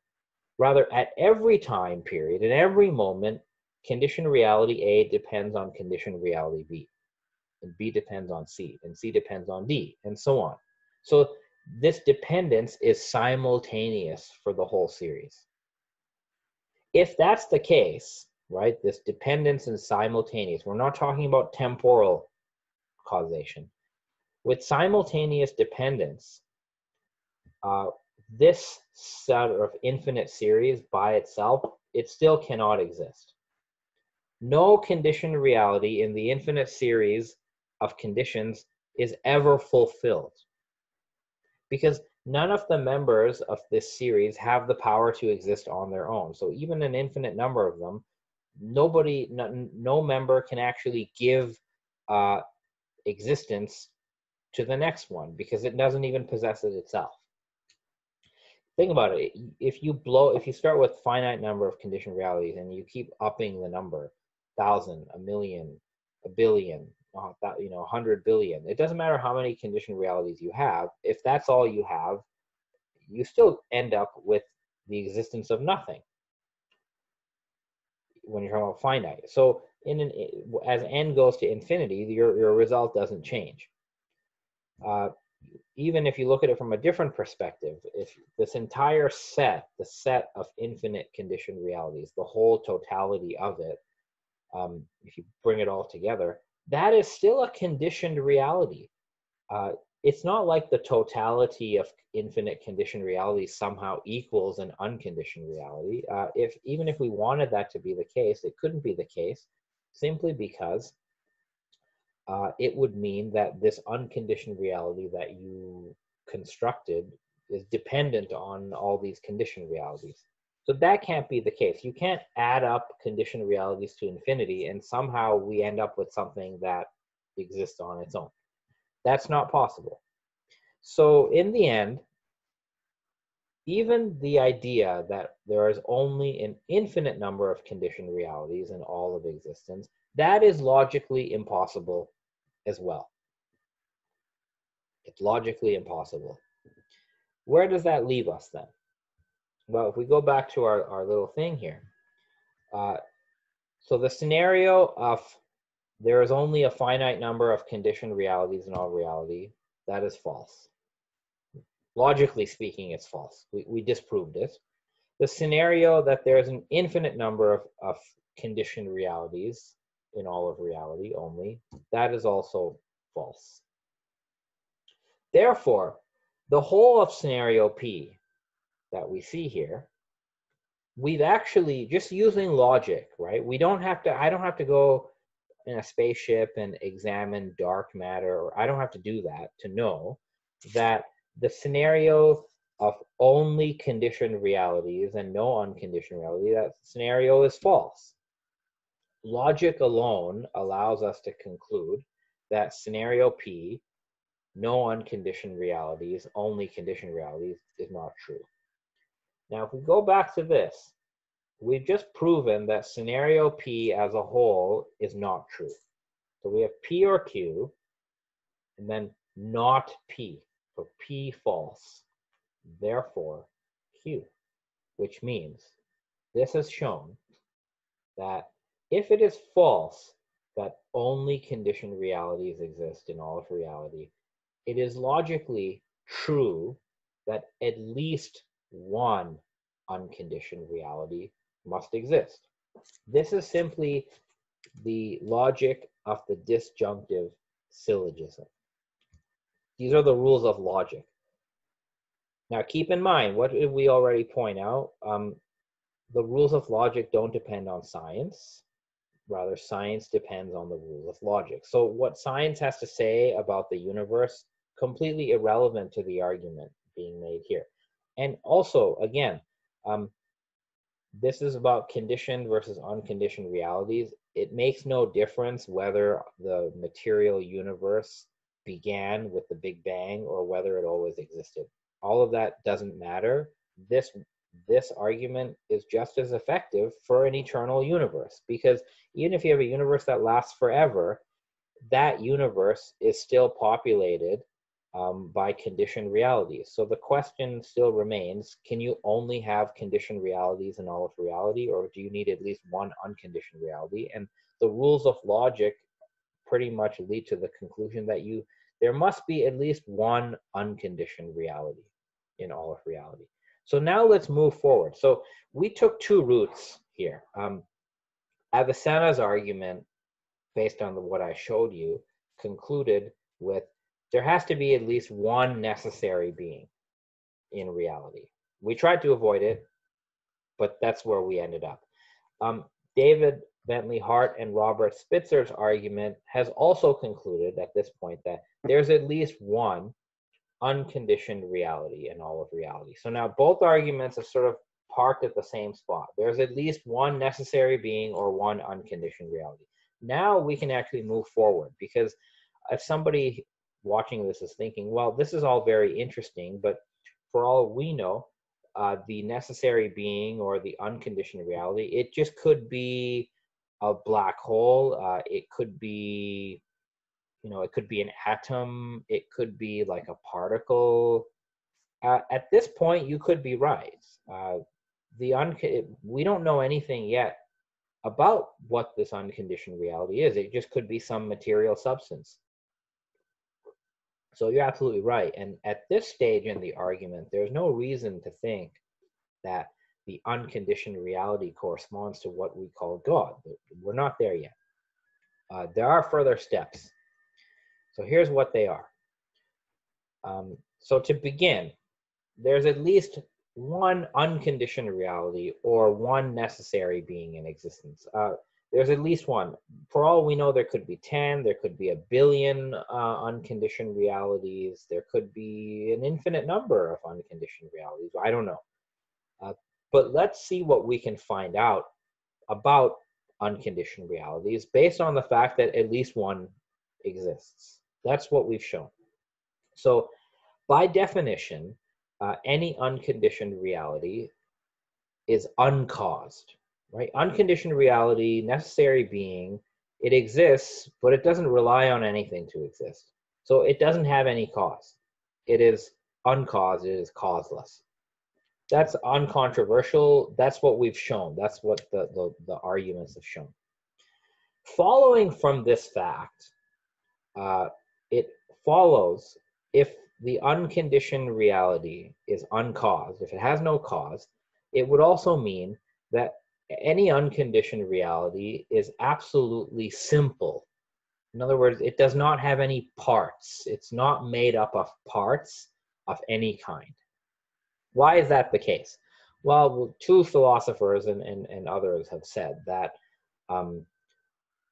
if the unconditioned reality, or if the first cause, as Farabi says, if it had parts that made it up, that would mean that it is caused by those parts. That's the argument. So if an unconditioned reality consisted of parts, right, components, then it would be dependent on those components, and the parts that make it up, they would be its cause. Okay, so what's wrong with that? Well, the only problem here is that if an unconditioned reality was dependent on its parts, and if it was caused by its parts, it's not really an unconditioned reality. It would be a conditioned reality. And we might say, okay, fine, let it be a conditioned reality. Who cares? Well, that's fine, but the argument just showed that at least one unconditioned reality exists. So whatever those unconditioned realities are, they don't have any parts. Right? So every unconditioned reality, even if there's 10 of them, they would have no parts. They have no parts because they have no cause. An unconditioned reality has no cause because it is an unconditioned reality. It doesn't depend on any conditions. So following from this, that every unconditioned reality has no parts,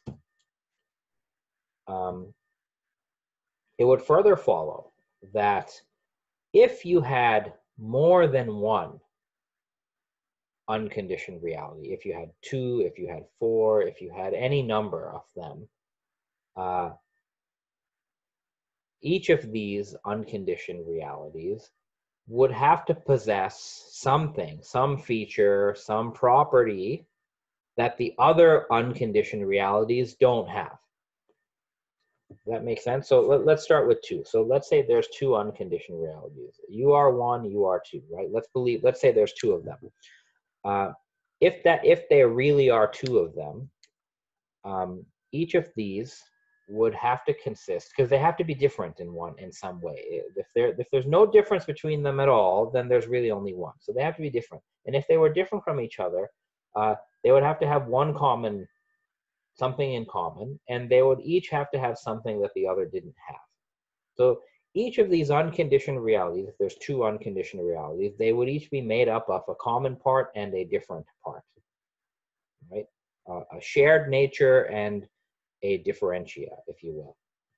That would mean that if there's two of them, each unconditioned reality or each necessary being would actually be composed of parts, right? So the only way you can have two unconditioned realities is if both of them are composed of parts, a common part and a differential part, some differentiating features. Okay, what is wrong? What's the problem with that? Let us have two. The problem with that is any unconditioned reality that is composed of parts is not really an unconditioned reality. So is it possible to have two or more unconditioned realities? It's actually not possible for the reasons we've explained. If there were two, they would have parts, and actually they would be conditioned realities. So we are forced, by the force of logic, we have to conclude that from the previous step, there is at least one unconditioned reality. There is at least one necessary being. This analysis shows that there's actually only one single, simple, unconditioned reality. That is just what the logical deduction leads you to. But why? Well, it's because any unconditioned reality has no cause, therefore it has no parts. And if it has no parts, there can only be one. If there are two or more, it would require common and differential components in the unconditioned reality. And if that were the case, it would be conditioned. Therefore, there cannot be two unconditioned realities. There's only one unconditioned reality. So now there's one of them. Now we can talk about the unconditioned reality or the necessary being. So moving forward, knowing that there's only one and that it has no parts, right? No parts whatsoever. So what does it mean? So we call that simplicity. People call this simplicity. So the necessary being, the unconditioned reality, is simple, right? Because it has no parts. It has no inner parts. It's not made up of anything. And we're not just talking about material parts. It couldn't have any metaphysical parts either. So hypothetically speaking, whatever this unconditioned reality is, it can't be like a combination of Platonic ideas or Platonic forms. It can't be made up of thoughts. It can't be made up of information, because all of that contains multiplicity. So Robert Spitzer has a very good explanation of what simplicity would mean in this context. He defines simplicity as without intrinsic or extrinsic boundaries, which is a very good definition of simplicity. Because if you think about it, something that has no differentiation from within or from without, if you had such a reality, it would be unbounded. It wouldn't be bound by anything. It has no differentiation, right? It has no parts. So nothing could infringe on this reality. So that would mean the unconditioned reality is both simple, without parts, and therefore unbounded. Infinite could be another word, but I'd rather use the word unbounded or unrestricted. What do we mean by boundaries? So Robert Spitzer gives this good example. So the boundaries are of any particular thing are generally, it's those boundaries make something what it is. The boundaries of a conditioned reality make that reality different from other conditioned realities. So for example, he explains that the boundaries of squares exclude the boundaries of circles. So squares are squares and circles are circles because they have different bounds. You can't, squares, you can't have like something that's both square and circle. You can't have a shape that's both. It's either one or the other. Similarly, the boundaries of what makes an electron excludes the boundaries of what makes something a proton. something cannot be an electron and a proton at the same time because the boundaries of each are different. The boundaries of waves exclude the boundaries of particles. So the attributes, the properties of waves are different from the properties of particles, and something cannot be a wave and a particle at the same time and place. So Robert Spitzer tells us that if you look at these examples, waves versus particles, right? They're mutually exclusive because they're bounded. But an electron, this is the example he gives, an electron can behave as a particle in some conditions, and it behaves as a wave in other conditions.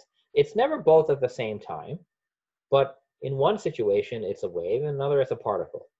You've heard of the double slit experiment and all this stuff. Why is that the case?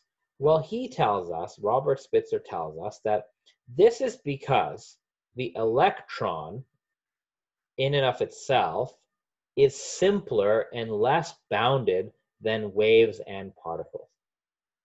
So an electron is a simpler, less bounded reality than waves and particles. And that's why the electron itself, it's not limited to being a wave or a particle. In one context, it manifests as a wave, in another as a particle. Similarly, Robert Spitzer writes that although electrons and protons are different, right? They're not the same thing. They can't be the same thing. An electromagnetic field allows for protons and electrons to interact because an electromagnetic field is simpler and less bounded than electrons and protons. So what's happening here is you have certain conditioned realities that they're bounded and their bounds are mutually exclusive, but then there's another kind of conditioned reality that is less bounded than both, and the electron is able to accommodate the boundaries of waves and particles. The electromagnetic field is able to accommodate the boundaries of electrons and protons. That's what these are just analogies and examples.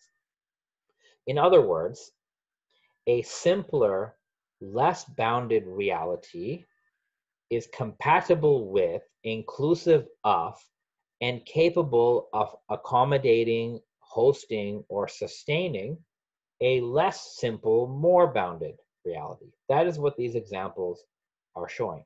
Another example of simple, so that is what it means to be simple, right? Or unbounded. That which is more simple and more unbounded is ultimately more compatible with, more inclusive of, and more capable of hosting or sustaining things that are less simple and more bounded. If that makes sense. Another example of simplicity, to use a non-physical example, is we have different thoughts in our mind, right? We can think about many different things, and each thought is very focused on its content, right? One thought could be about something, and the next thought is about something else. One thought can't really contain everything.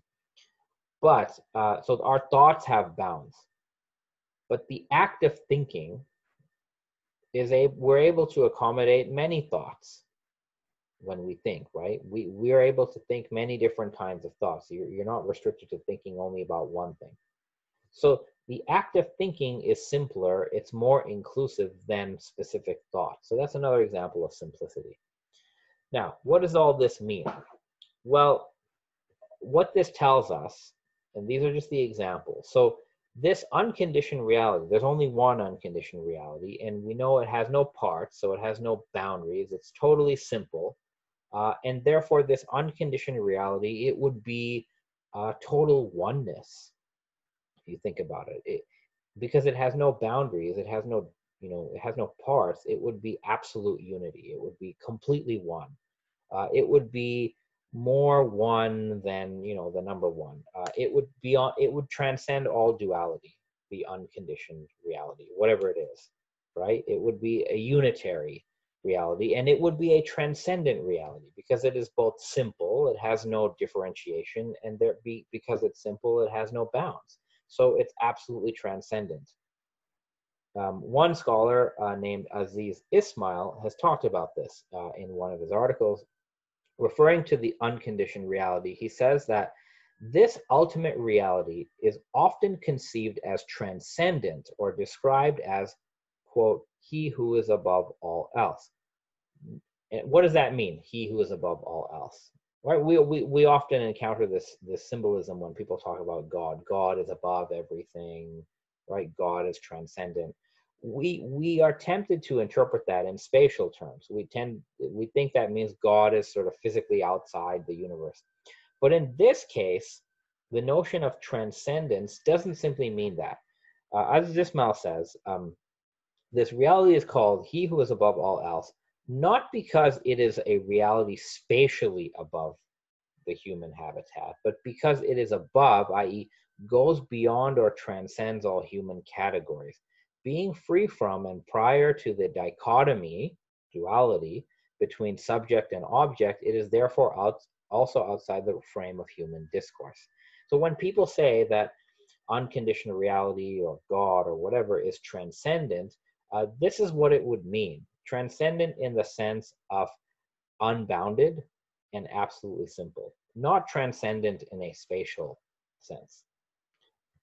So that being the case, if this simple, unbounded, unconditioned reality if it exists, that would also mean that, remember, simpler realities are less bounded, and a simpler reality is compatible with and capable of sustaining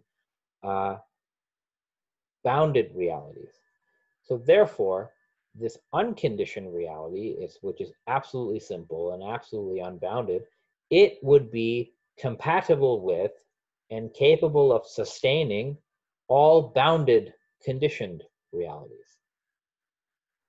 Right? So the existence of the unconditioned reality, it does not compete with, or you could say it doesn't cause other conditioned realities to cease to exist. Rather, because it is so simple and unbounded, the unconditioned reality would easily accommodate the existence of all other finite, conditioned realities. That's the point being made, and this is the argument that Robert Spitzer makes. So let's sort of put things together. Where are we now? So we're at this point where there is a single, simple, unbounded conditioned reality. There's only one. And the next thing that follows is whatever this reality is, because somebody may ask, well, how do we know it's not a particle? But whatever the reality is, it has to be immaterial. Why? Well, all material objects, particles, waves, molecules, atoms, quantum fields, whatever it is, they all are conditioned by space, time, extension, and position. Right? All material reality is conditioned by material qualities, even at the quantum level, right? Even at the quantum level, position is still described in probabilistic terms using a wave function, for example. So that quality of position and time is still there. The limits are still there. So anything material is limited.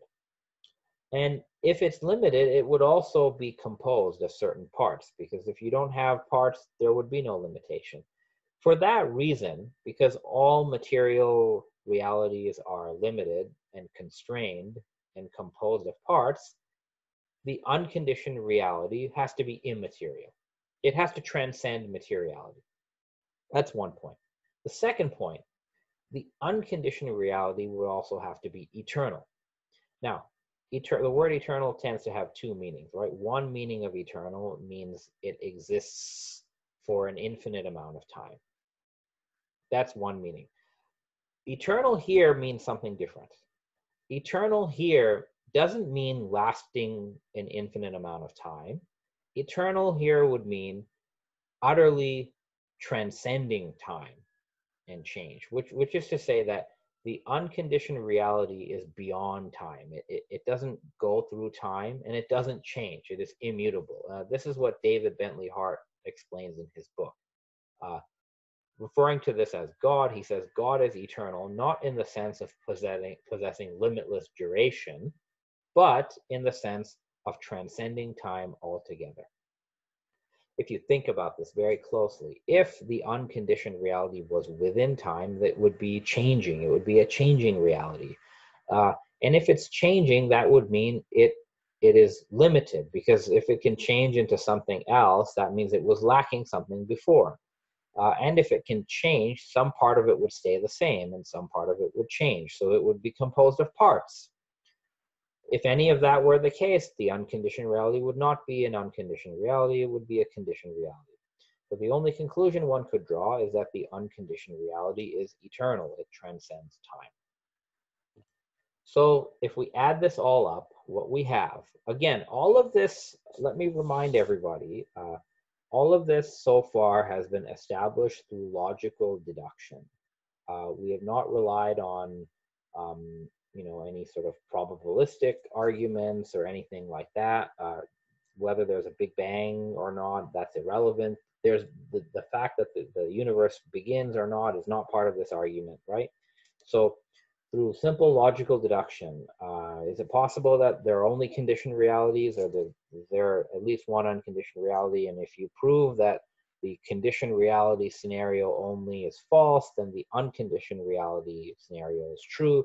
Then you simply logically deduce what an unconditioned reality is. And that's what leads you to this conclusion, that there is one single, simple, unique, immaterial, eternal, and unbounded, unconditioned reality, or in Ibn Sina's terms, necessary being. There's one of them, and it has all these properties. And these are not really properties. If you think about it, one single, simple, unique, immaterial, eternal, unbounded, these are all negations, right? This is all the negation of limitation from this reality. It would mean that if there's one unconditioned reality, all other realities, and it doesn't matter what they are. Again, if you want to be very skeptical, pretend that our universe is in a simulation that exists in another universe, and there's 10 levels of simulation. Let's take that, for example. It doesn't matter how many simulations there are. It doesn't matter if there's a billion other universes. It doesn't matter if there are parallel realities. Accept all of it. At the end of the day, there's one unconditioned reality, and then everything else is a conditioned reality. No matter how vast it could be, no matter how complicated, everything else is a conditioned reality. So there's one unconditioned reality, and there's multiple conditioned realities. And it would also mean, if one takes this argument on board, all the conditioned realities, no matter what they are, again, you can blow it up to the most complex structure of reality. Whatever the conditioned realities are, through whatever chains of causation we have, and they're probably very complicated, all conditioned realities depend on the unconditioned reality to exist. Not directly, but at the end of the day, all these different chains of reality, whatever they are, they will all terminate in the unconditioned reality at every moment.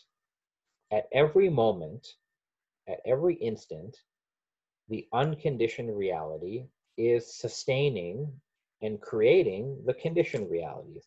For this reason, we would not be wrong to say that the unconditioned reality is the continuous creator of all other realities.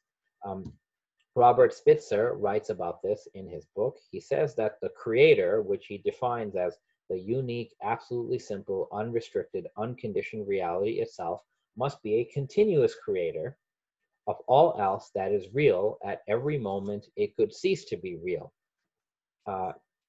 Analogous, to speak differently, he says that if the creator stopped thinking about us, this is an analogy, if the creator stopped thinking about us, we would literally lapse into nothingness, which is to say, at this very moment, I mean, it's hard to believe, I know, but if this argument is correct, at this very moment, our existence is being sustained and produced through all these chains of conditioned realities, our existence is being produced and fulfilled and sustained by this one unconditioned reality with every breath we take. A Muslim writer, this is Sir Sultan Muhammad Shah Aga Khan III, he writes in his memoirs, which he wrote in the 1950s, he writes something very, very similar to this. He says, this is from an Islamic perspective, right? Spitzer is a Christian, Aga Khan, Sultan Muhammad Shah is a Muslim, right? For those who don't know, right, the Aga Khan is the hereditary imam of the Ismailis. So he writes that the creation, according to Islam, is not a unique act in a given time, but a perpetual and constant event. And God supports and sustains all existence at every moment by his will and his thought. So he's basically saying that, according to his belief as a Muslim, God is supporting, sustaining all existence at every moment. That's precisely what this argument for unconditioned reality is telling us. That's what the argument is concluding. So again, at this point now, we have shown, either through Ibn Sina's argument or through Hart and Spitzer's argument, that there is one single, simple, unique, immaterial, eternal, unbounded, unconditioned reality, and this unconditioned reality is the continuous creator of everything that exists. Now, many people would probably agree that this corresponds in many theologies to God. This is the concept of God. At least this is the classical concept of God.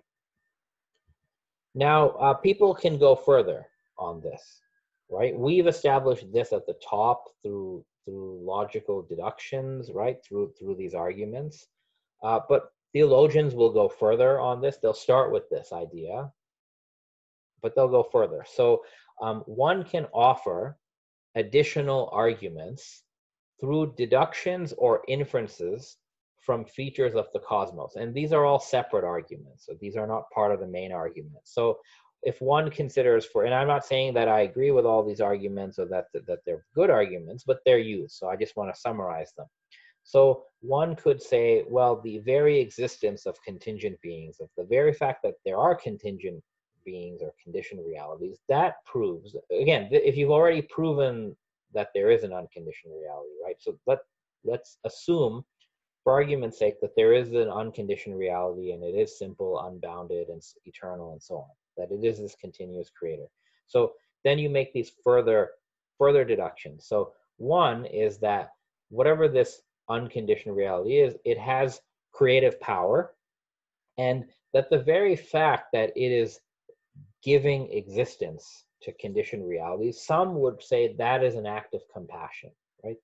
To grant existence to that which does not exist is an act of compassion. Some have argued this. Some other people, thinkers, theologians, they look at the natural world and they say, look, there are laws of nature. Even the simplest laws of nature.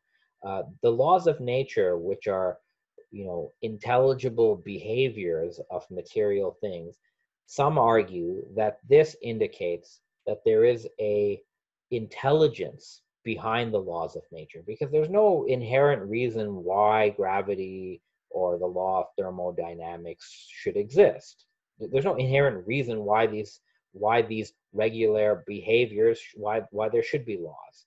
Why don't we have a universe that behaves chaotically? So even Einstein, in some of his letters, wrote that one of the miracles of the universe is that there are laws of nature. He said we should expect a chaotic universe.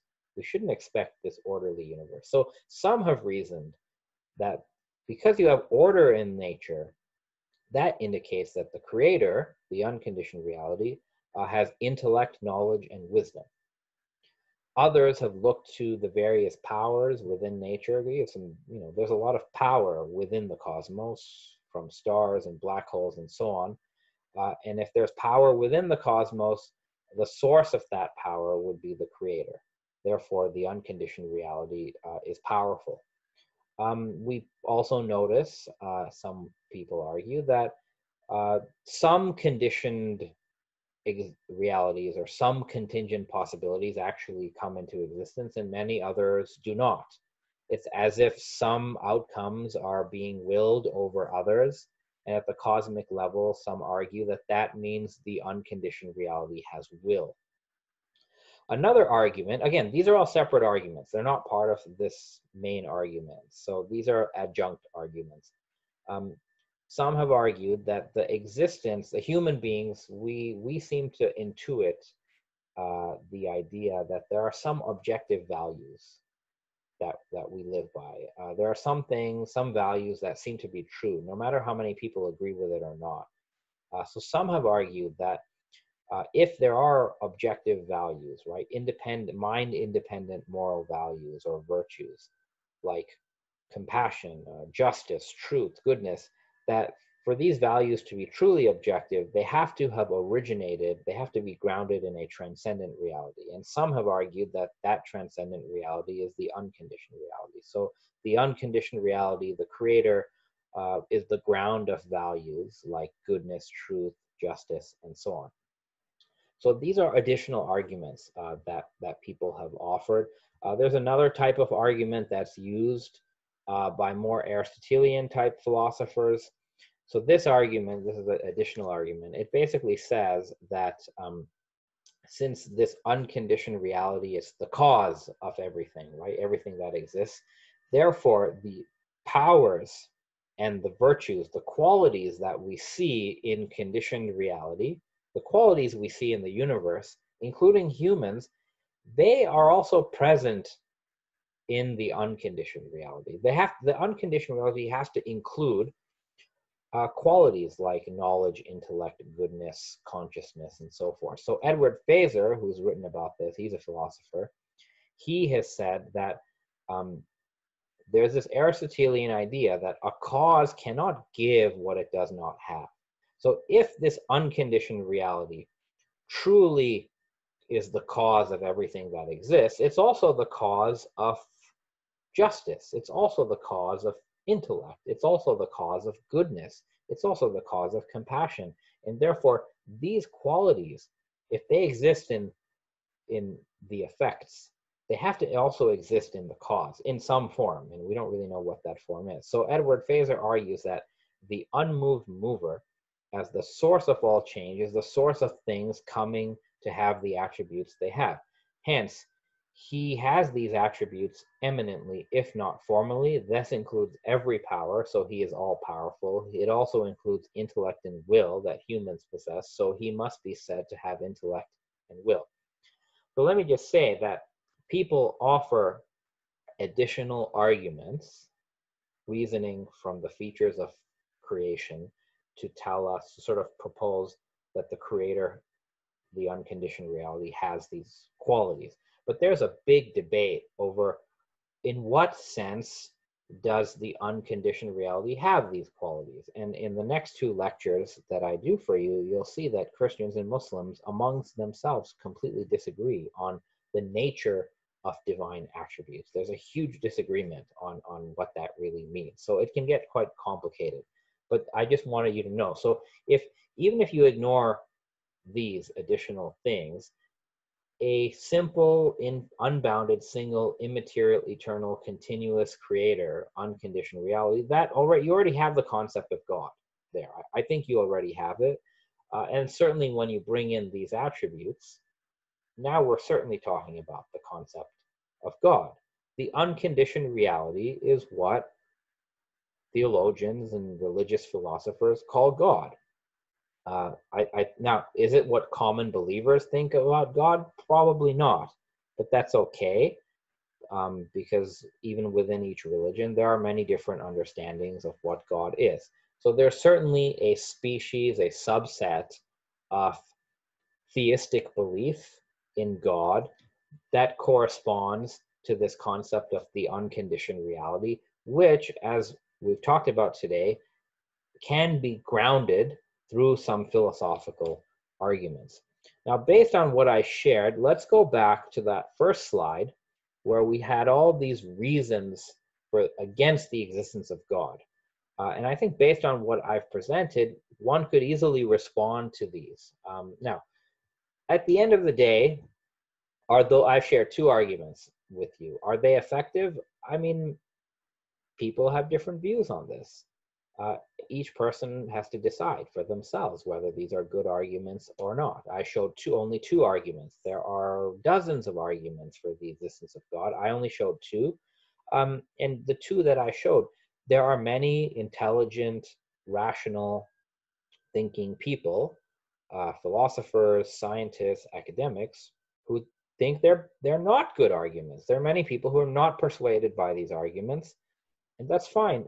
There's many people who are persuaded by these arguments. So you'll find people on both sides. I think, though, my goal here today was not to prove to you whether the arguments are good or bad. I think everybody should make their own decision on that.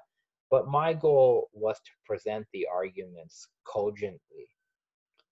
My goal was to make the arguments understandable, and whatever I present from any religious tradition, I try to present the best version of it. I don't try to present a weak version of it. So that's what I try to do, and I think drawing based on what was said, one could respond to these common objections, and here's what it would be, right, based on what was said. So, belief in the existence of God is a matter of blind faith. Well, I mean, historically, there are centuries of philosophical arguments for the existence of God. Are they good arguments? That really depends on what you think. Somebody could say they're bad arguments, but it's certainly not a matter of blind faith for many people. God cannot be scientifically proven. I think that's true. I think God cannot be scientifically proven. I think there are many things that can't be scientifically proven that we take as true. The scientific method also cannot be scientifically proven. With so much evil and suffering in the world, God does not exist. I think that this objection has a lot of emotional force, but it does not negate the contingency of things.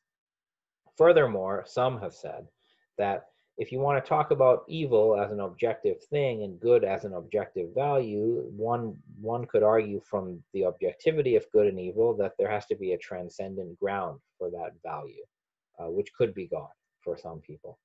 Quantum physics shows some things are uncaused. Not exactly true. In quantum physics, they have, for example, talked about there are virtual particles that pop into existence, but they don't come out of nothing. They come out of a quantum field. They depend on quantum fields. And there are many events in quantum physics that cannot be determined, like they can't be predicted. So those are indeterminate. This is all called indeterminism, but that does not mean uncaused, right? Indeterminate and uncaused they're not the same thing conceptually. If everything has a cause, who caused God? That's very interesting. Now here's the thing. If God is defined as a necessary being or an unconditioned reality, then the necessary being is uncaused. So by definition, there cannot be a cause. If, however, someone does not define God as the necessary being, if there's a different definition of God, then it could be that God was caused by the necessary being. So that's an interesting idea. Stephen Hawking's objection that the universe, that gravity creates the universe or the universe created itself. So here's the problem. If there's no universe, you don't really have gravity. Gravity and other laws of physics, they're not actual entities, right?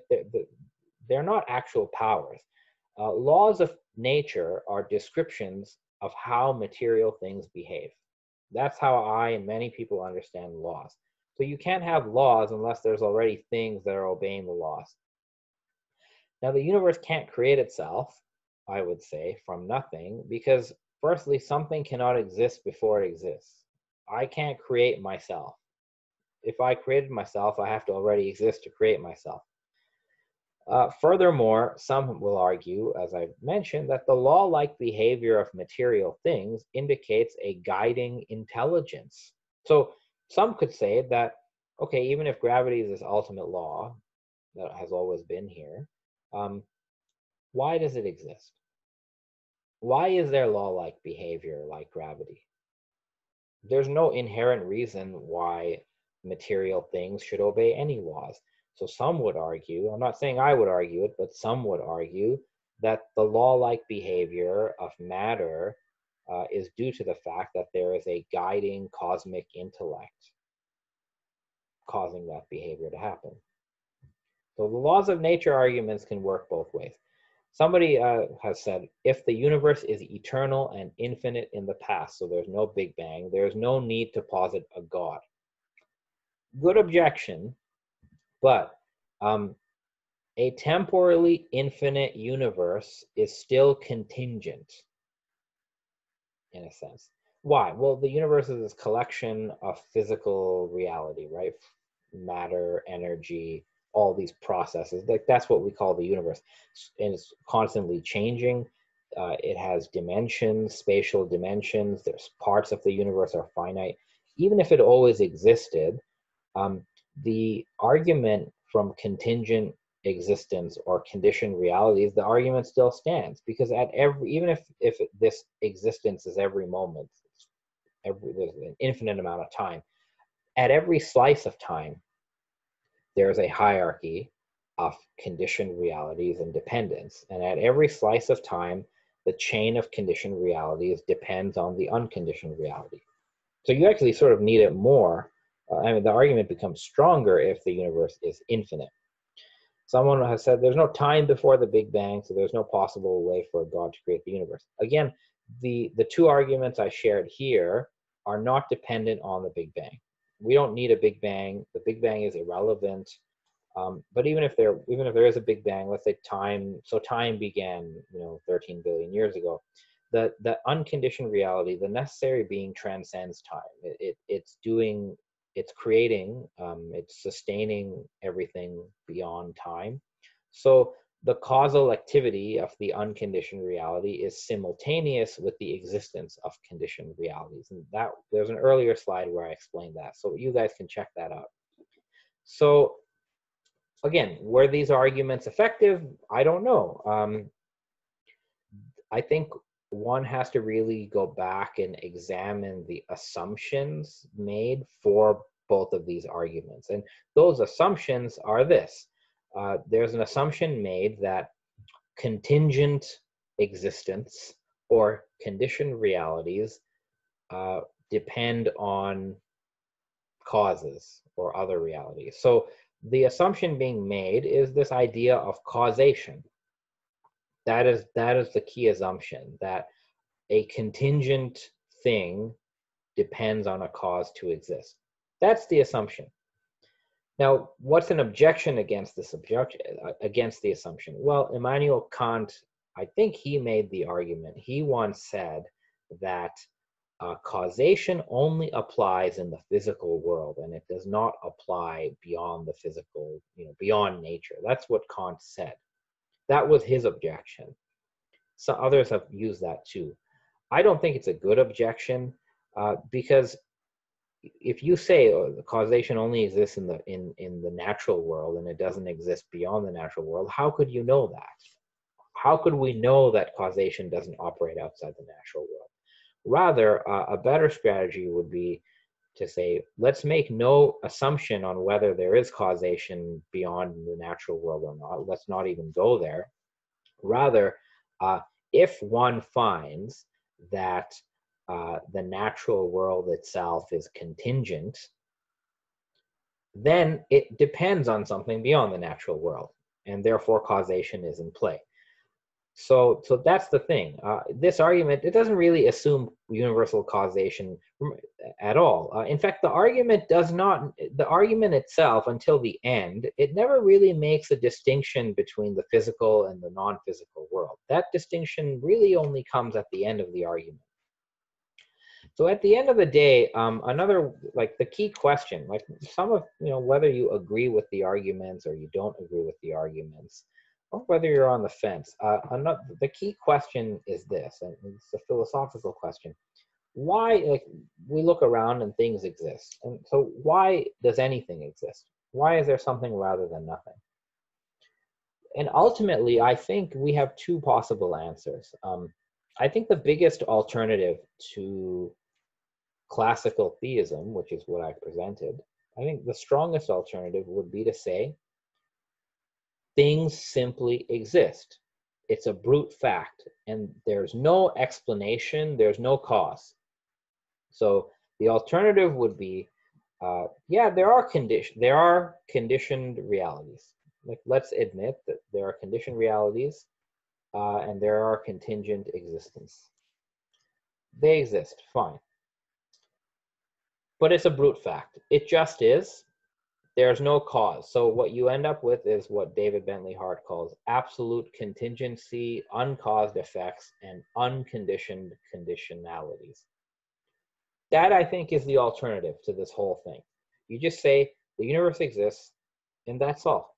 That's all we can know. It's just a brute fact. There's no explanation. So we're not saying that there is an explanation, but we don't know. We're saying that it just is.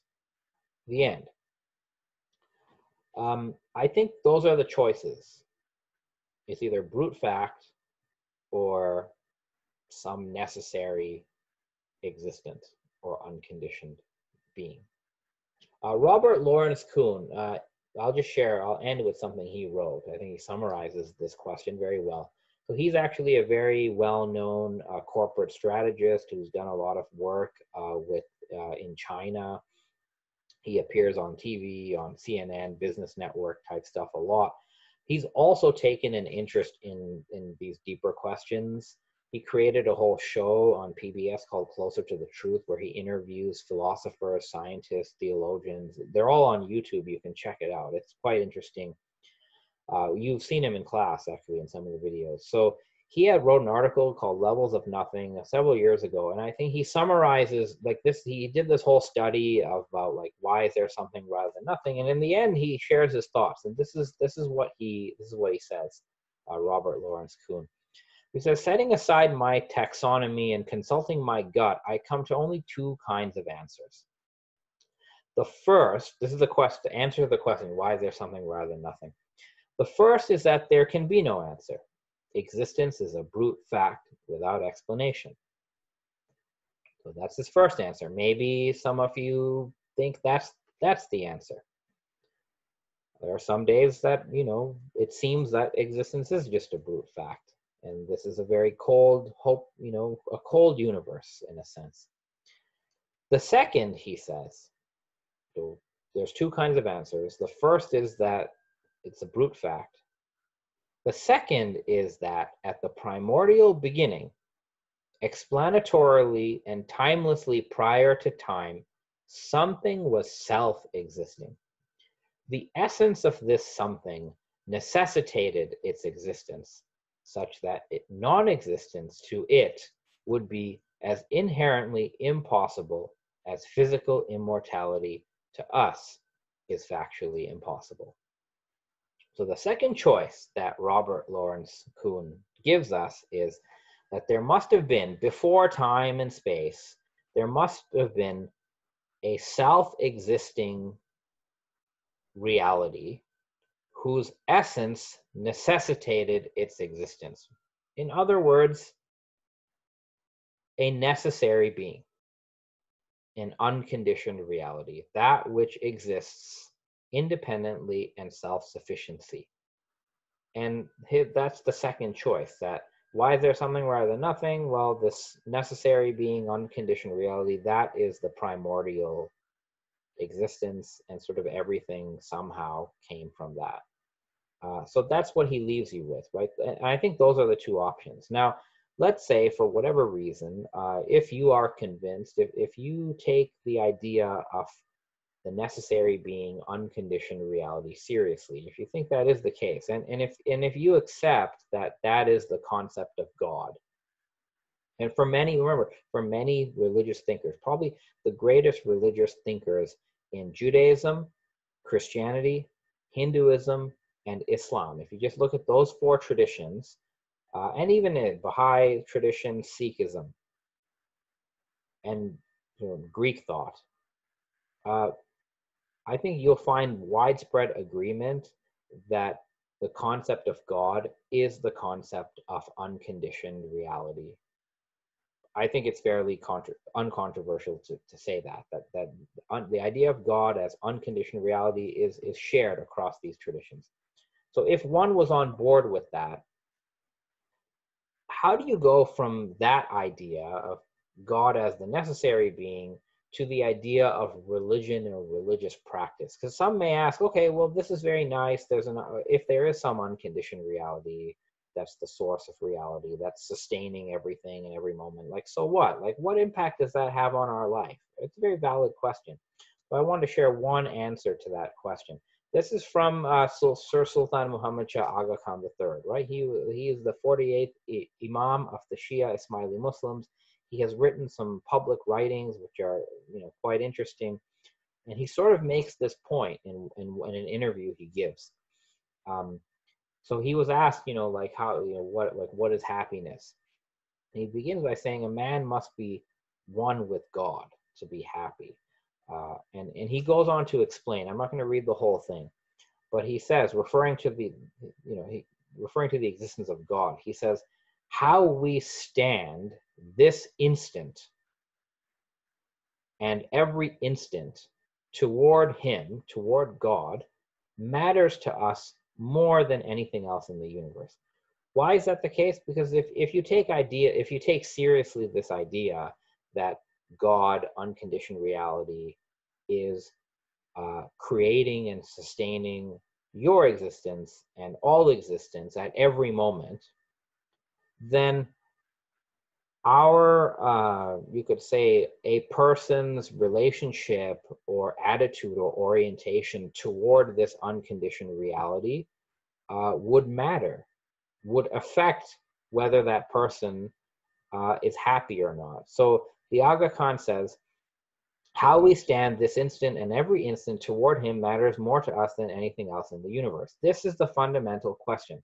Are you in harmony with God? If you are happy. So I think this is the key. This is the key issue. If one accepts the idea of God as the unconditioned reality, necessary being, creating and sustaining all things at every moment, the next question would be to each person, is there a way to live and be in the world in a way that's in harmony with that unconditioned reality? And if there is an optimal way to live and be and act in the world and think in the world that's in harmony with the creative activity of this unconditioned reality, then one ought to live that way for their own happiness. And I think this is where notions of religion, religious practice, because ultimately what these different religions are claiming to do is they are claiming to offer people a way of life that brings each person into harmony with God, and thus brings happiness to that person. So I think this is that connecting line between this sort of philosophy and theology and more sort of everyday lived religion. But that is a topic for another time. So I will conclude it over here. I know this has been quite lengthy, but that we had a lot to go through. So again, if we I hope this was a helpful talk for everybody. We can go back to the lecture objectives, right? What we were trying to do, trying to situate the issue of the existence of God within, contemporary debates. We wanted to show two arguments that are used by Muslims and Christians about the existence of God. And something for you to all think about is based on what you heard, right? Remember, Christians and Muslims use both these arguments. So are Christians and Muslims talking about the same God? Right? That is the question. So anyway, I will leave it at that. Thank you all very much for joining us. You have a copy of the slides, so you can go back and check out, revisit things, because this could be quite difficult at times. And remember, the next two lectures will show up later in the week. We'll briefly look at how did Christians and Muslims further interpret the concept of God, within their own traditions, and what are the different ways among themselves that Christians and Muslims have thought about the concept of God. They have this starting point, which I showed you, but from this one starting point, Muslim theology and Christian theology, they proceed in different directions. So that's what we'll see. So anyway, thank you all, and have a good night.